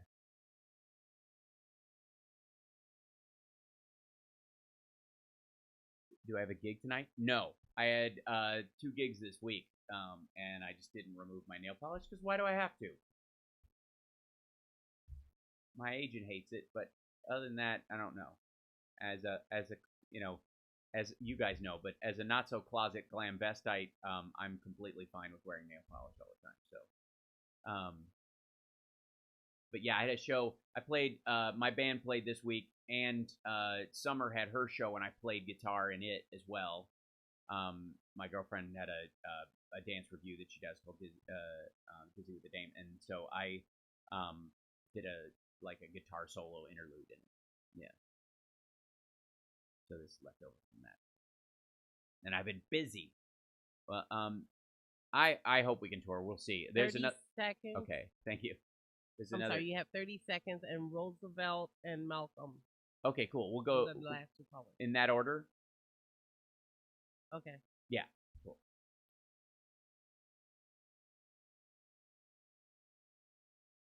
After years of waking up early on Saturday to catch HSRPM, I guess I'll be sleeping in. All right. Okay, sure. Have fun. Okay, bye. That's easy.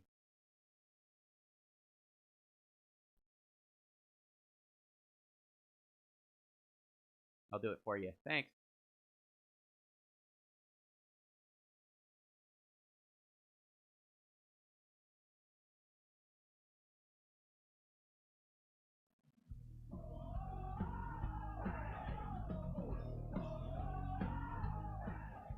Welcome back to the House Sparks radio program, Mega Worldwide. It's now time for the happy ending. We got 2 more callers. Who do we have, Lady B? Let's get to them. So.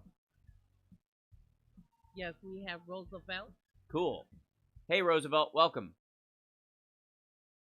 Hey, Al, I've listened to you for a long time. First time caller, by the way. Oh, excellent. Well, thank you. Welcome. I want to concentrate on 2 words. Mm-hmm. One of them is why, and the other one is investigation. Mm-hmm. They should investigate the whole family. I mean, you got Ivanka Trump right hooking up on vacation with Putin's girlfriend. Mm-hmm. You got Junior going on trips prior to the election to Russia. Right. You got Trump saying the famous video, Russia, if you're listening. Yep. I don't need George Papadopoulos or whatever his name is to have a connection with Russia. It's right from the family. Their actions is enough for me to show. They're showing us that they have a connection. Why are they making these trips? Why are they so close to Putin? Sure. Why is Trump asking his master for help in an election? Isn't that enough? Especially, I want to concentrate on people that are over the age of 60 that voted for him. Yeah. I mean, isn't that enough? No, I think you're right. But I think as an investigator, what you're going to want to do is, let's say I know somebody's guilty, but I also know that they have the ability to lawyer or politic their way out of something. I need to box them in hard. Yeah. And so I think the Papadopoulos, what they're really doing, and this should be the scary part for the Trump regime, is that they're Papadopoulos's email chain back and forth with Clovis and Page, tying that to Sessions means that the Don Jr. meeting, which we now know the guy that was the extra 5th person that was there, it turns out he was the guy that we modified money laundering laws in this country over. The sort of unnamed Russian that they kept saying, yeah, he was just a lawyer, like a second translator. He was a nobody. He was just a guy sitting there. That guy just testified. They are getting these people the way you think. I think they're just building a really strong net. Right. But Hal, I want to concentrate from the election standpoint, meaning that prior to the election, he was asking Russia for help on the Hillary's emails. Now, his own daughter and his son-in-law, they use personal emails. Right. Am I mistaken about that? So here's the thing. What I'm saying, I understand about concrete evidence, and you got to corner them, and you got to push them, and everything. But on their actions alone wasn't enough. What I'm trying to say, Hal. Yeah. Any other candidate, other than Trump, if it would have been Hillary, a Democrat, if it would have been Bernie, an independent, anybody else, it would have been over for their chances of winning. But somehow or other, they backed this guy up, even though that's what I'm pointing to.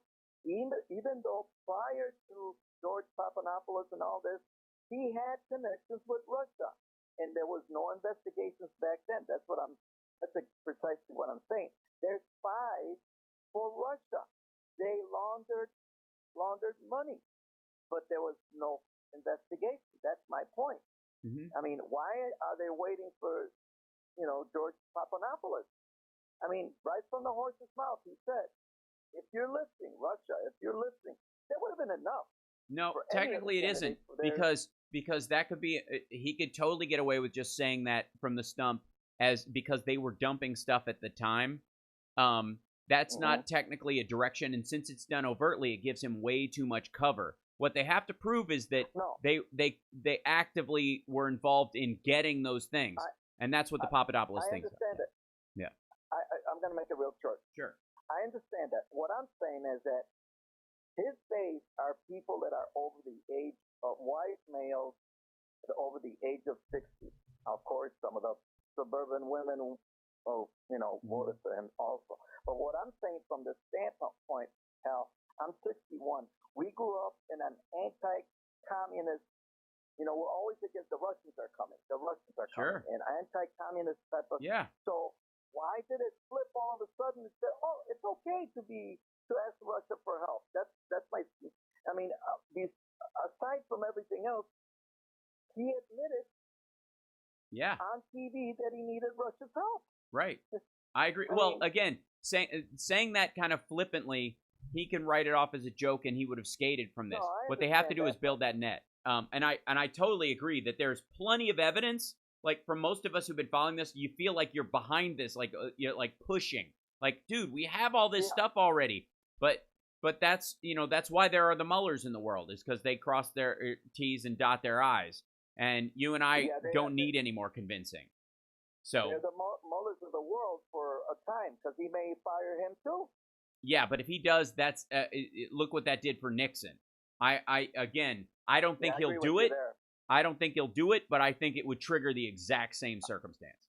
Because it's not going to stop the investigation. All that information doesn't get shredded the minute he fires Mueller. It stops in its tracks and then goes into overtime because the Congress will reinstate that and put him back in, and now he'll be pissed about it. So anyways, appreciate the call. I want to get one more caller before we end the show. I really appreciate you calling in. Thanks for being a first time caller. That's awesome. Who do we have, Lady B? We got one more, I think. Yes, we have Malcolm. Cool. Hey, Malcolm. I wanted to get to you and have enough time. So listen, I want to thank you for the very simple yet eloquent way you defined the Bernie Sanders phenomenon. Mm-hmm. I don't think anybody could have said it any better. Well, thank you. It was really right on point. I agree with you 200%. And there are a lot of people out here that feel like you do about what I call the Sanders phenomenon. I donate at least $300 or $400 a year to the Democratic Party. Mm-hmm. And, I don't appreciate this guy coming in using our resources, co-opting the party, and damaging Hillary's bid for the White House. I will never forgive him for it. Understood. I hate his guts, and I don't mind saying that on the radio. So I hope Bernie would do what Harold Washington said about Ed Vrdolyak.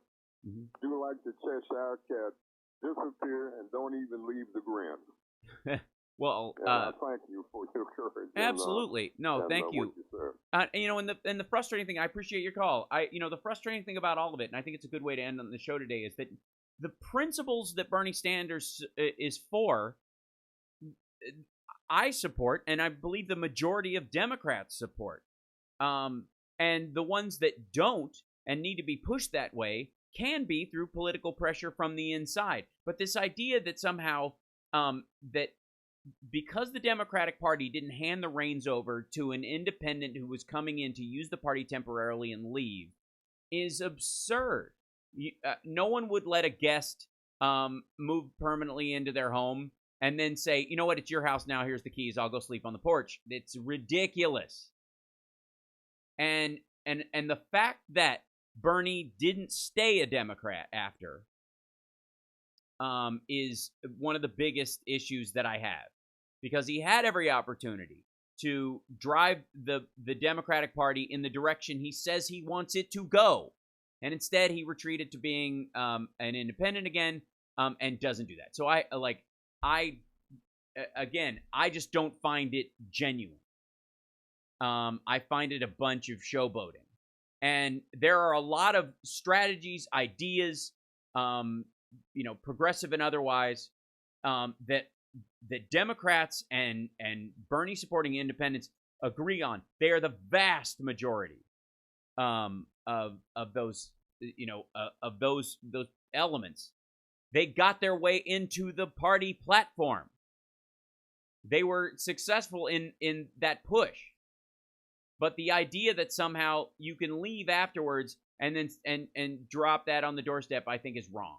And I think that any of this idea that it was quote unquote rigged to not let an independent come in who hadn't been a member of the party take it over, the only real answer there is good.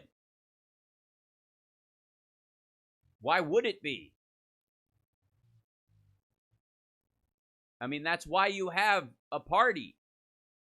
So, appreciate it. Love you, Lady B. Take care. Thanks to everybody in the chat room. We're going to have a little bit of a post show. If you join us at howsparks.tv on the YouTube channel or follow the link, go to @howsparks on Twitter. Thanks so much. And we will see you next time. The whole, Bernie versus Hillary fight is over as far as I'm concerned. It should be about the principles, not the people. And as long as we're getting the principles that Bernie supporters and Hillary supporters co-believe in, then that should be the goal. And if you just check out because you don't feel like they are when you're not even reading the platform or knowing what's in there, shame on you. Vote. Vote every time. We'll see you next time.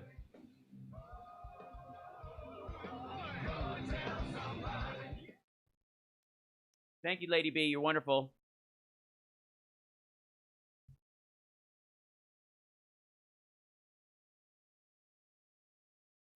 Usually takes a minute to fetch.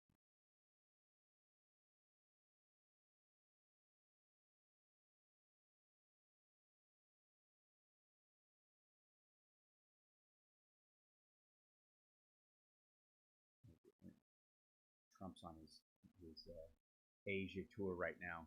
Here. Thank you, Lady B. Bye. And by the way, just so you know, I didn't kick what's her name out. I put her on a timeout for 300 seconds because she was saying she doesn't need to be a part of it, and she wasn't actually saying what elements of the stuff that she disagreed with, where I was wrong about it. She was just being combative. Explain to me what part of the Democratic platform that you want changed, and I'll work with you to change it. But I'm not wrong about him borrowing the party. Bernie Sanders ran as a Democrat in the primary because he didn't want to split the ticket in the general election. Understood. Okay, so he didn't want to be, you're saying he didn't want to be the outsider in this against Trump. That's fine. Then stay a Democrat after the fact. The fact that he left afterwards, when the Democratic Party had acquiesced to both a lot of what he wanted and what a lot of the his people wanted. He could have brought them in. He could have really made the Democrats lean more left if that was indeed his goal. But the fact that he went out is the problem that I have with that theory. Senator Warren ran. We'd probably be talking about how Senator Warren is a good VP and celebrating Senator Clinton's presidency. Yeah, very possibly. But again, and I love the idea of Warren running. I like her personality. I think she's, like she and Joe Biden as a ticket would be a hoot. And then I think, she becomes, after being vice president, becomes president, would have been awesome. And in one of the other fantasy tickets they were talking about. Saw you on Nerdist playing D&D. Yeah, absolutely. Bernie ran as a Democrat because he wanted the party structure and knew he couldn't win as an independent. Yeah, he won as an independent. He was a senator. But again, you want the party structure, stay in the party once you've actually effected that change. Yeah, it took Bernie forever to back Hillary, right? All of the arguments that Bernie was trying to not harm, the country and make sure that Trump didn't win, and he was supporting, Hillary during all this stuff, like all of that is baloney once he left. Love Gavin Newsom. I've known Gavin Newsom for years, since he was mayor of San Francisco. I've walked in, pro-marriage equality marches with him. I've sat at dinners with him. The man is like a Politabot 2000 as far as his presentation. Like he just built to be a politician, it seems. But he's a good soul. I've always enjoyed being around him. He definitely cares. He's definitely a great guy. Yeah, he'll be governor of... there's a very strong chance that he becomes, governor of California, then president at some point. He's got a lot of time ahead of him. Wasn't Bernie elected senator in Vermont as an independent? Vermont wouldn't have elected a straight-up Democrat. Then he turned to the VP as an independent. Yeah, and he also lost when on his gun vote. And he changed his gun vote to win as an independent. Yeah, I agree, Bison Lawyer. Yeah. Ike, look at that. Ike, is that you in our chat? That's amazing. Hi. Ike the Ranter. We all agree you should have your own show, Ike. So, make it happen, brother. You can do it on YouTube. You don't even have to, if you don't want to be on camera, you don't have to. If that's not your thing, you just want to do it, audio. There's tons of people who do that. Just put up a picture of whatever. Bernie tried to stop Obama too. Absolutely. Mara wants Newsom to run right away. I agree. I think he's one of the young new voices. You're going to work for Newsom in California. I think that's great. He's a good soul. He really is. No need to shout. Yeah, you don't have to use all caps here. We're all with you.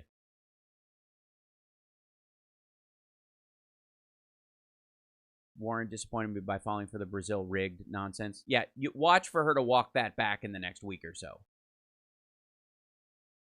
Because Hillary actually called her and said, oh, wait a minute. You think it was rigged for me or that I rigged it somehow? Let's have a sit down. We need to talk, girl. We'll see. See how they end up hashing that part of it out.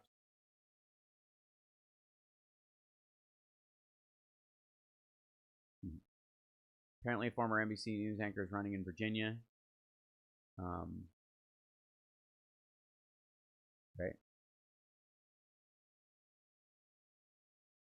Bernie really turned. Well, Bernie was like one of those people who's running against like what a disappointment. The Bill Press angle that we're stuck with. One of the reasons we're stuck with Trump, honestly, one of the reasons we are stuck with Trump is because progressives and liberals and Democrats during the Obama administration held him at arm's length the entire time and didn't stand up for their president because they let little wedge issues create this, this bullshit narrative about him being, a betrayal of the party and blah, blah, blah, like all that crap. I don't buy it.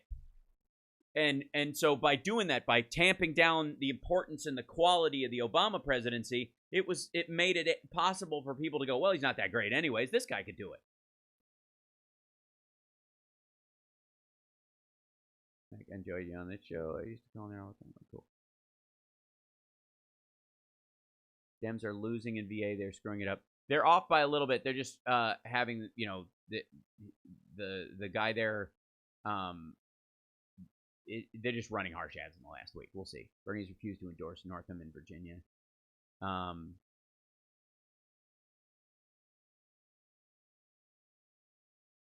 Yeah, well, that's and here's the thing: you can endorse someone without endorsing all of their policies.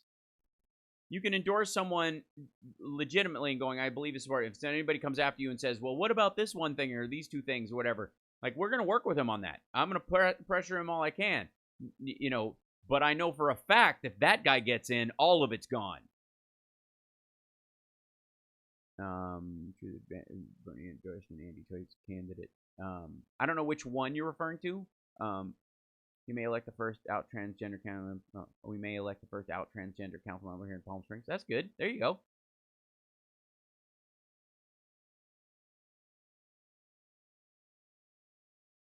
Here's Gillespie there.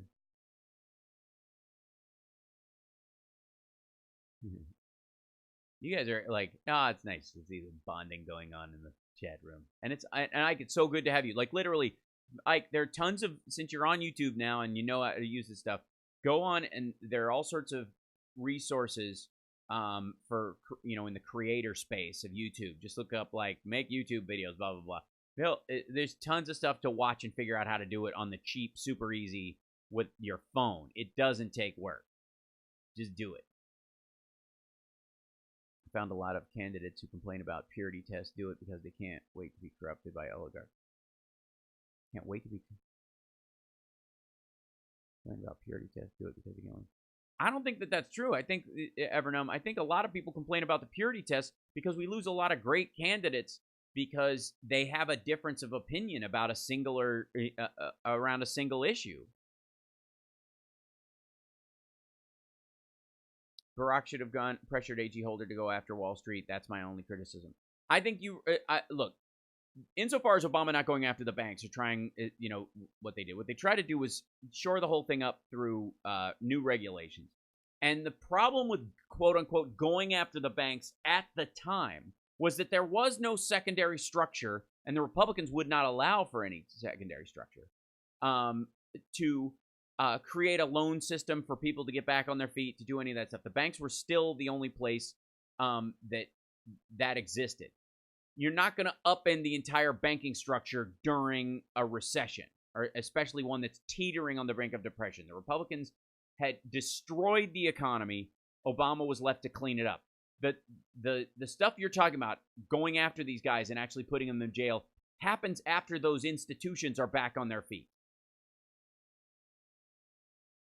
You know, you have to get those banks up and running again, and then you go after everybody that's in there, because it's not about the bank, it's about the guys. You know, everybody who's like, oh, banksters, most of them have an ATM card, and most of it's for a major bank. And I use a credit union through my union, but for business accounts, they don't do business accounts. So if you have a corporation or any kind of LLC, and Tom Hartman has one for books, and everybody has, you know, like, everybody who has an LLC or a business has to put their checking account for that thing in a regular bank, and you don't want it to fall apart.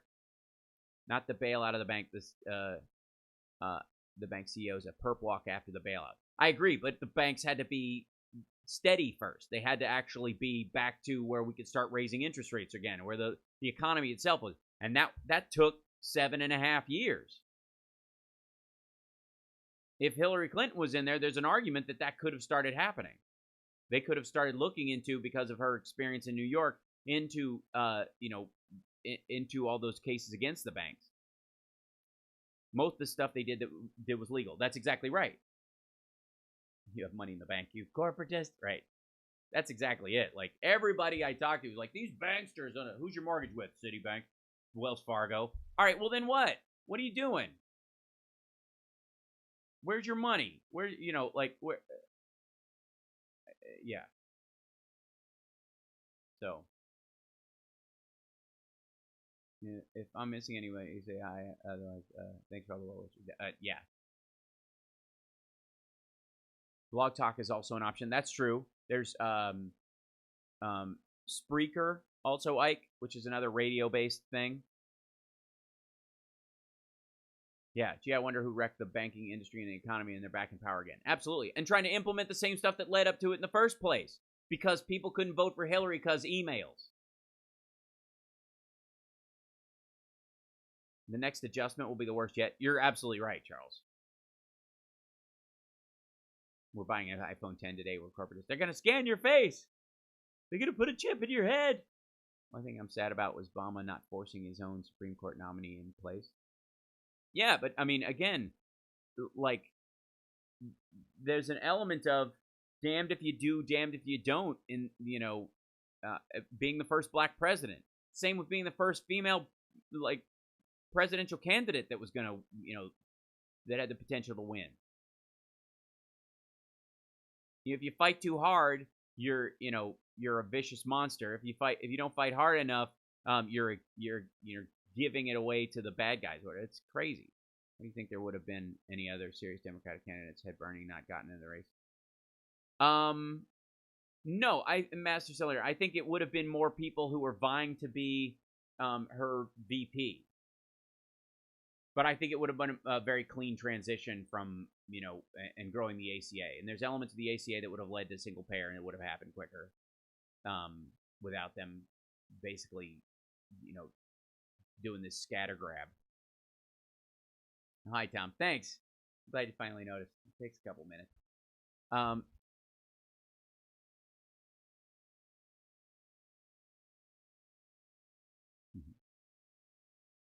Check out the article for Closure Phil by A.J. Klein.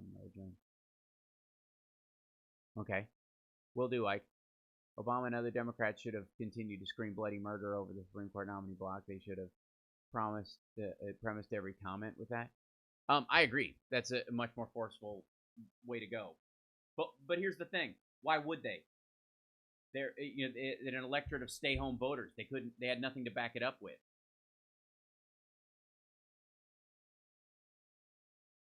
Blue state turnout was low. They didn't like your candidate. They elected Donald Trump, the most unqualified human being ever to run for the office. So you guys don't have any say. And all the quote unquote, hardline progressives and liberals that didn't vote or voted for Stein or didn't, or voted or moved over to vote for Trump as a protest, those aren't people the Democrats can point to going, yeah, see, we should be able to put our nominee in. Why? Those people are just not going to vote next time and the time after that. And if they do vote, they're going to vote for Jill Stein or some, minor party aspect as a protest because they don't quote unquote like the word establishment.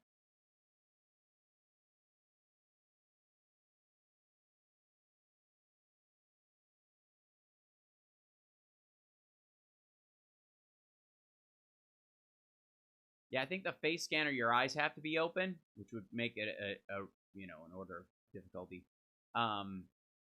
You don't have to use that thing too. You can say it has to be thumbprint and face, or it has to be your. And by the way, your phone can open with whatever fingerprint you choose to give it. Most people do thumb because it's easy. It is better and more secure if you're worried about people being able to use your thumbs to get in. Is use a different finger. Use your pinky. Or use your middle finger to get into your phone, because if somebody does try to put your hand on your phone to open it in the future, if you're worried about that as a parent point, if you're a spy or something and you're worried, they won't think to use your middle finger. They'll think it's the code. Yeah. Joyce cannot get fingerprint scanning to work for her. Does she have scars, or is it just really shallow, or is she an alien? What happened? I use my little toe. That's a lot of work. I don't think the print tech doesn't work if it's not alive. Yeah, the question is, I don't know if it has, it feels your heartbeat in it or anything like that. I doubt it.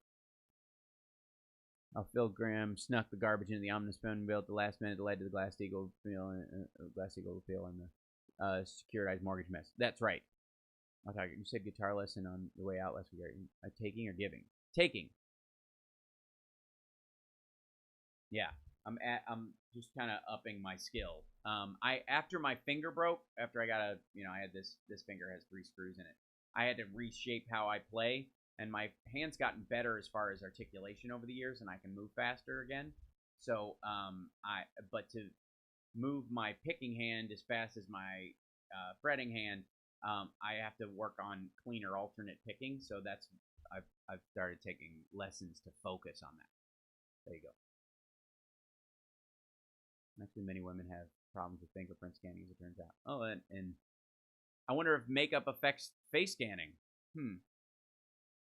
Because, you can draw singular lines on your face and screw up almost all face scanners.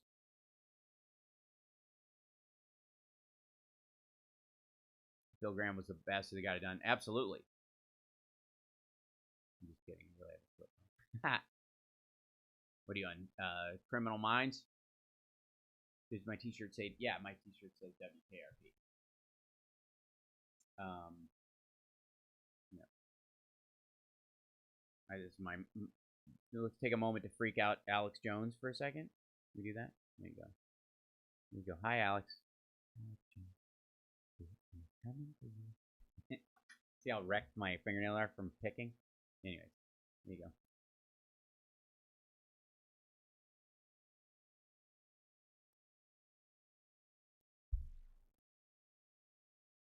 I start my phone when I'm pulled over for speeding, as after restart the phone needs the password and it's hard to get access legally password and fingerprint for the police spoken. Well, that's interesting. Apple is using face contour scanning so makeup wouldn't affect it. That's good. All right. But you can affect this, depending on the lighting, the contour of your face using makeup, one would think. Baby, if you've ever wondered. Yeah, I have a 7. I like my phone just jamming the Mason Tall. That's great. Yeah, there's a lot of people. We're all Illuminati down here, Alex. Yeah. I'm wiping that server in Georgia. Those electronic voting machines have got to go.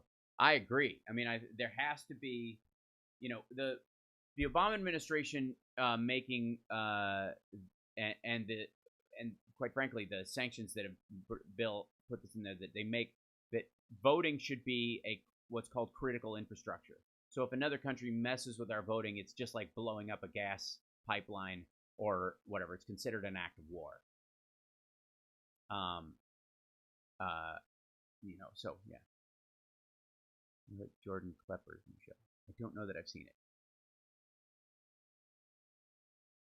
What did they hide from that lawsuit in Georgia? Yeah, that's the big question.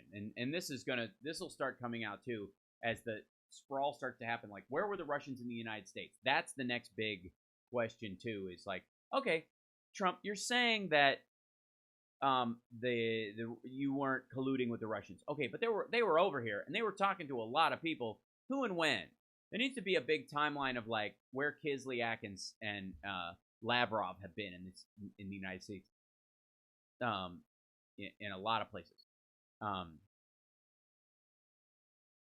I would do a 3-hour show if they asked me. I don't want to bump Dick K though, so and I can't technically start earlier because of it on Saturday. So if we did, we'd have to move the whole day, I think, and that's a lot for them. So.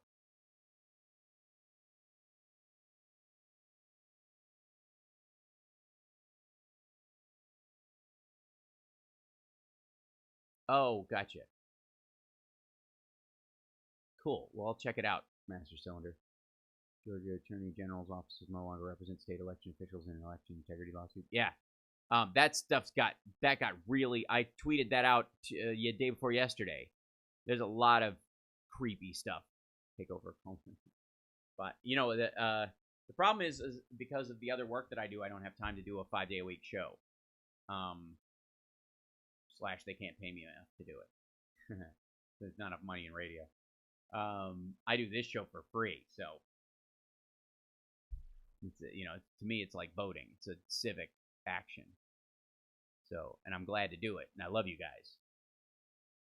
So it's very cool. Dad lived in Cali, so I'd vote 50 times for House Chicago habits I heard.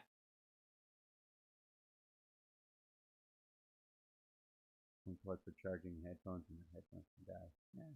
Oh, I have the AirBuds that I use for my phone, and they're awesome.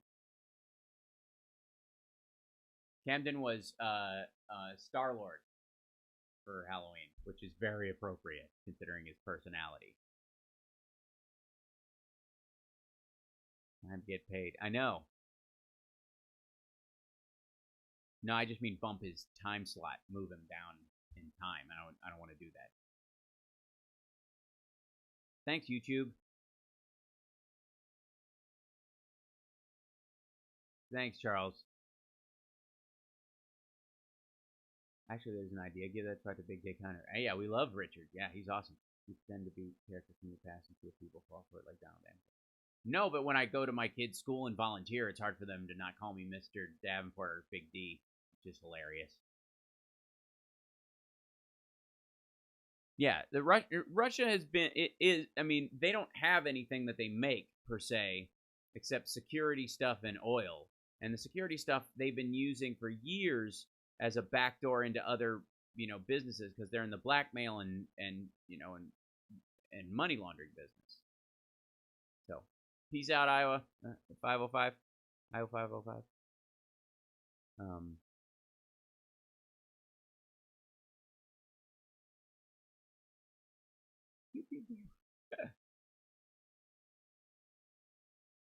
Thank you, Doris. Appreciate it.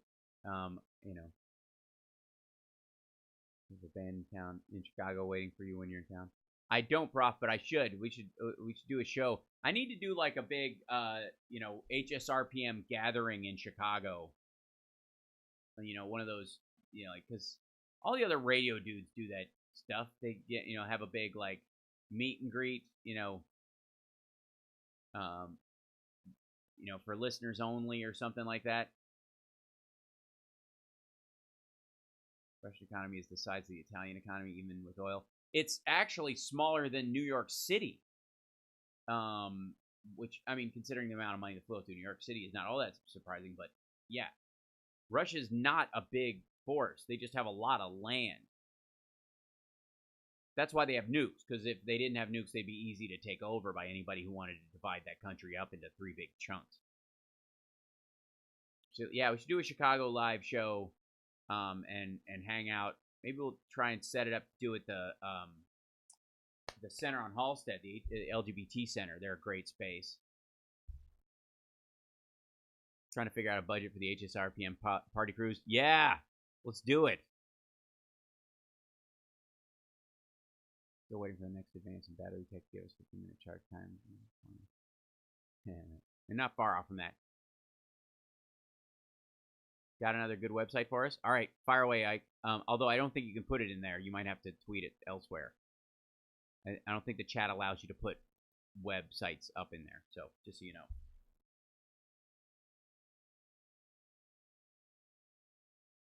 know.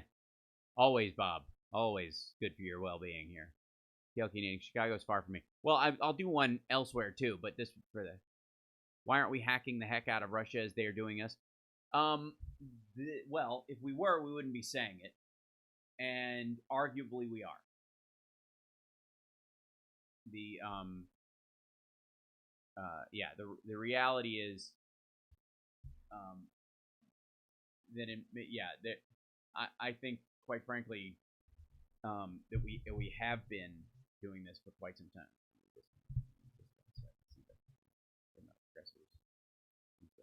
Yeah, that's a great idea. Yeah. Yeah, we are hacking.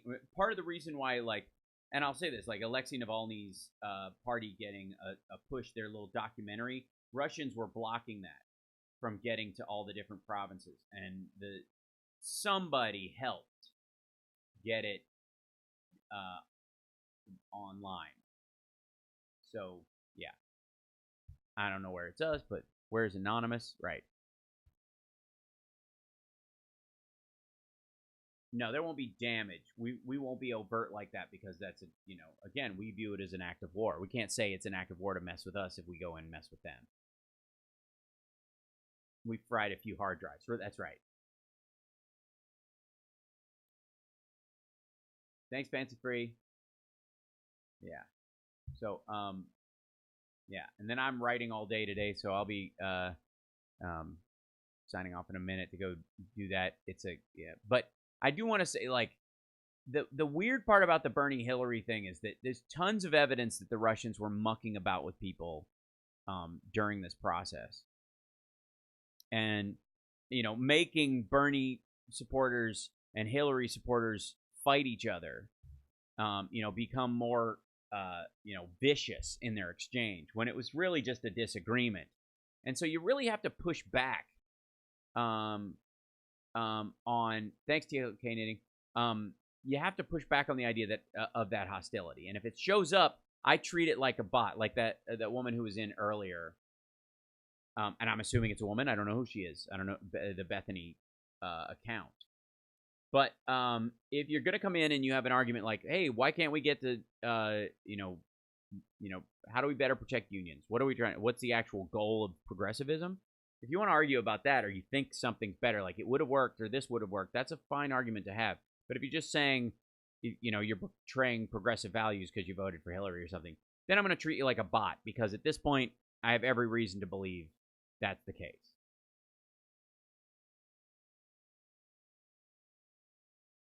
By the way, Pebble Creek Gold Mine approved. Call your senators. Okay.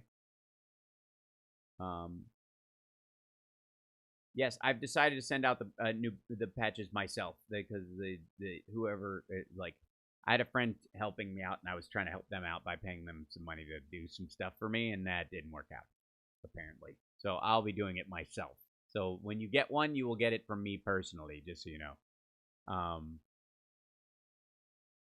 You want something done right, man.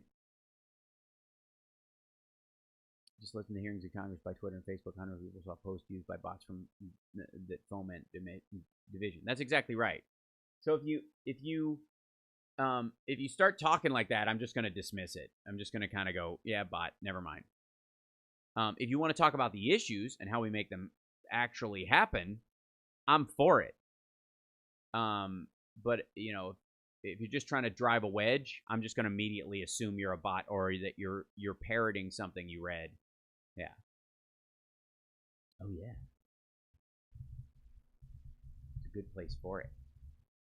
I got to replace this one with a blue one though for the show. This isn't not my music mic anyway. So, be well, Lord Dracul. Very staunch Bernie supporter. Try to be polite because it's in reality Bernie and Hillary probably at 80% agreement on the tech do get under my skin at times. That's right, Evernum. And I think the point is that when that happens, I think the key is always, and we obviously talked about the issue brought up by Donna Brazil, which I think is for the most part garbage. But the real conversation should be about what parts of the platform, what parts of the ideas should be implemented, right? Hi, Ginger. What's happening? Well, fine, Ginger. Then you want to do it? Then, by God, you're hired. Okay, go get the groceries, Bill. Cheers.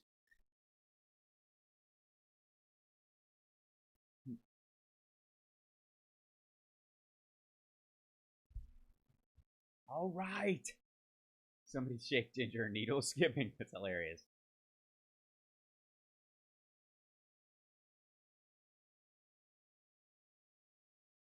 Yeah. So again, what I would say is, after this minor dust up about the Brazil book and whatever, that the goal should be always bring it back to the issues. If you think Hillary was just for a $12 minimum wage, Bernie was for 15 immediately. She was for 15 via 12. That's a different disagreement on policy. It doesn't mean you don't believe that people who are should get a living wage for what they're working on. It's just how you implement it best, and that's okay.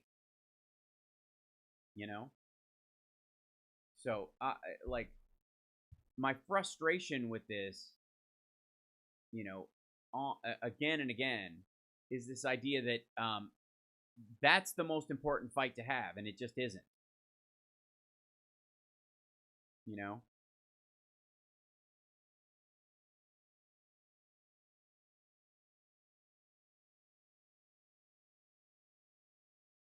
No, thank you, Seattle. You. Timing of Brazil's nonsense is just awful. Days before important off-cycle elections. Exactly. Signaled that, quote, lesser of two evil isn't working for them anymore. In a recent statement, FDR economic policies do need to be addressed more urgently in light of that. I agree. Just saying, you know, that one person's, first of all, between a pickpocket and a serial killer, the pickpocket is a lesser of two evils. Are you going to flip a coin to choose which one drives you to the airport? I mean, that's the goofy part of lesser of two evils. I never buy into that. I will always choose the better of the two candidates, period. And vote. Donna Brazil considered replacing Hillary Clinton with Joe Biden. So we'd have a third in a series of Northeastern white males running for president. That was all right.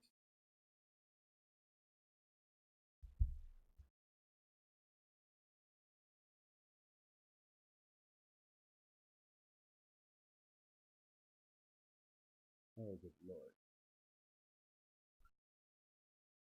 What's worrisome in the Virginia governorship is if Gillespie wins, it will validate his racist tactics as a template for the elections going forward. Yeah, but it won't necessarily validate it in every place, so it might give them a case of hubris. I'm concerned about that as well, but I'm always amazed where something goes the other direction, you know. And again, I like Joe Biden and I like Bernie Sanders. I'm just saying that, Hillary Clinton is equally qualified for the job, and the idea that somehow she wouldn't get every possible opportunity to make it is stupid. So there you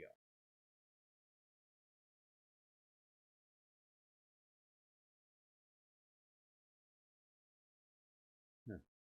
Yeah. So there you go. So I think pickpocket is quaint. I agree. I was trying, you know, but a pickpocket could steal your identity. Yeah, but you'd still be alive to complain to somebody, and you wouldn't be in several parts in 9 different oil drums. I'm disappointed that Senator Warren did not run. You know, it's one of those debates. Like, I feel like Senator Warren is one of those people who could live a great life in the Senate and then end up a Supreme Court justice. I'm just saying. And you can't, if you run for president or you have president, it's really hard to make that happen after that. And she's so valuable in the Senate, I'm not willing to give her up. The idea is that we should start filling the Senate with more Elizabeth Warrens. Can you imagine poor Hillary having to deal with this fuck all Congress? Yeah, I can, and I think she would do very well. I think she'd be tough as hell about it. She whom must be obeyed is home now. Oh, she whom must be obeyed is home now. Guess I got to fold. Definitely get with you next weekend, Hal. Thanks, Ike. Thanks for joining us. Brad stole my wallet. She's been dealing with these assholes for years. She's not bothered. I agree. Off to buy toner. Okay, you guys have clearly stacked all your errands for Saturday, including groceries. So, you guys are awesome. And like I said, the note I would leave you on is that anytime somebody goes Bernie, blah, Hillary, blah, blah, blah, blah, go, okay, what issue do you think is really important? Single payer. Okay, fine. How do we get there? Medicaid for all. Fine. Whose bill and how does it get through?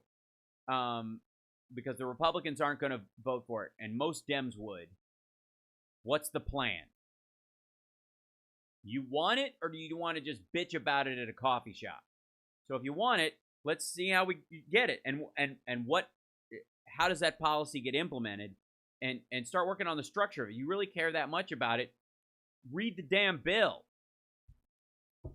There you go. Gotta get that iPhone X and Apple Watch. Oh, Carl, I love your nerdiness. I'm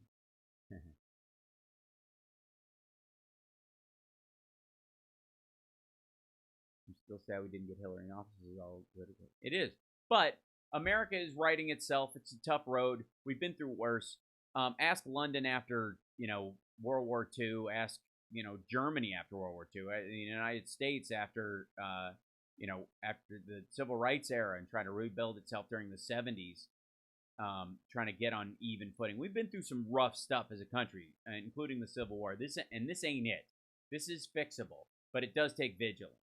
So, and it does make sure that as argumentative as you feel and as you want in, to be about these issues, which is fine. The important thing is, make sure you always bring it back to the issue. What is less about the personalities, what's about the issue. No matter how much they establish, that they're, if they're Bernie bot or they're Hillary and they're mad about the Hillary supporter and they're mad about that permanently, whatever. Go, okay, what's the issues we can fix stuff? And if you're like, throw all the banksters in jail, I'm like, okay, how does that happen? Explain. We'll just file charges against them. Most of what they did wasn't technically illegal, and the law that would have made it illegal after the fact is being undermined by Republicans. And there aren't enough independents to stop it. What's your plan? So we're not enemies. You understand that we're not enemies. Our parents confronted the Great Depression, the Third Reich, and Imperial Japan. We can sure as hell do this. I agree. Well said. And to quote Lawrence O'Donnell, Carl gets the last word. Tonight's last word. Thanks so much, guys. Like and subscribe. Like and subscribe. We'll see you next time. Bye.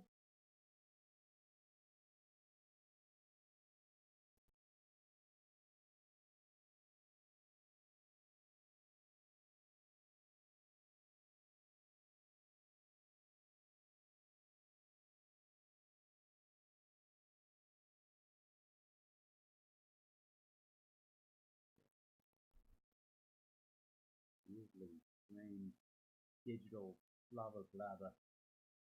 I'm gonna fix that stuff, you guys. Love you guys. So I gotta talk to you later. Bye.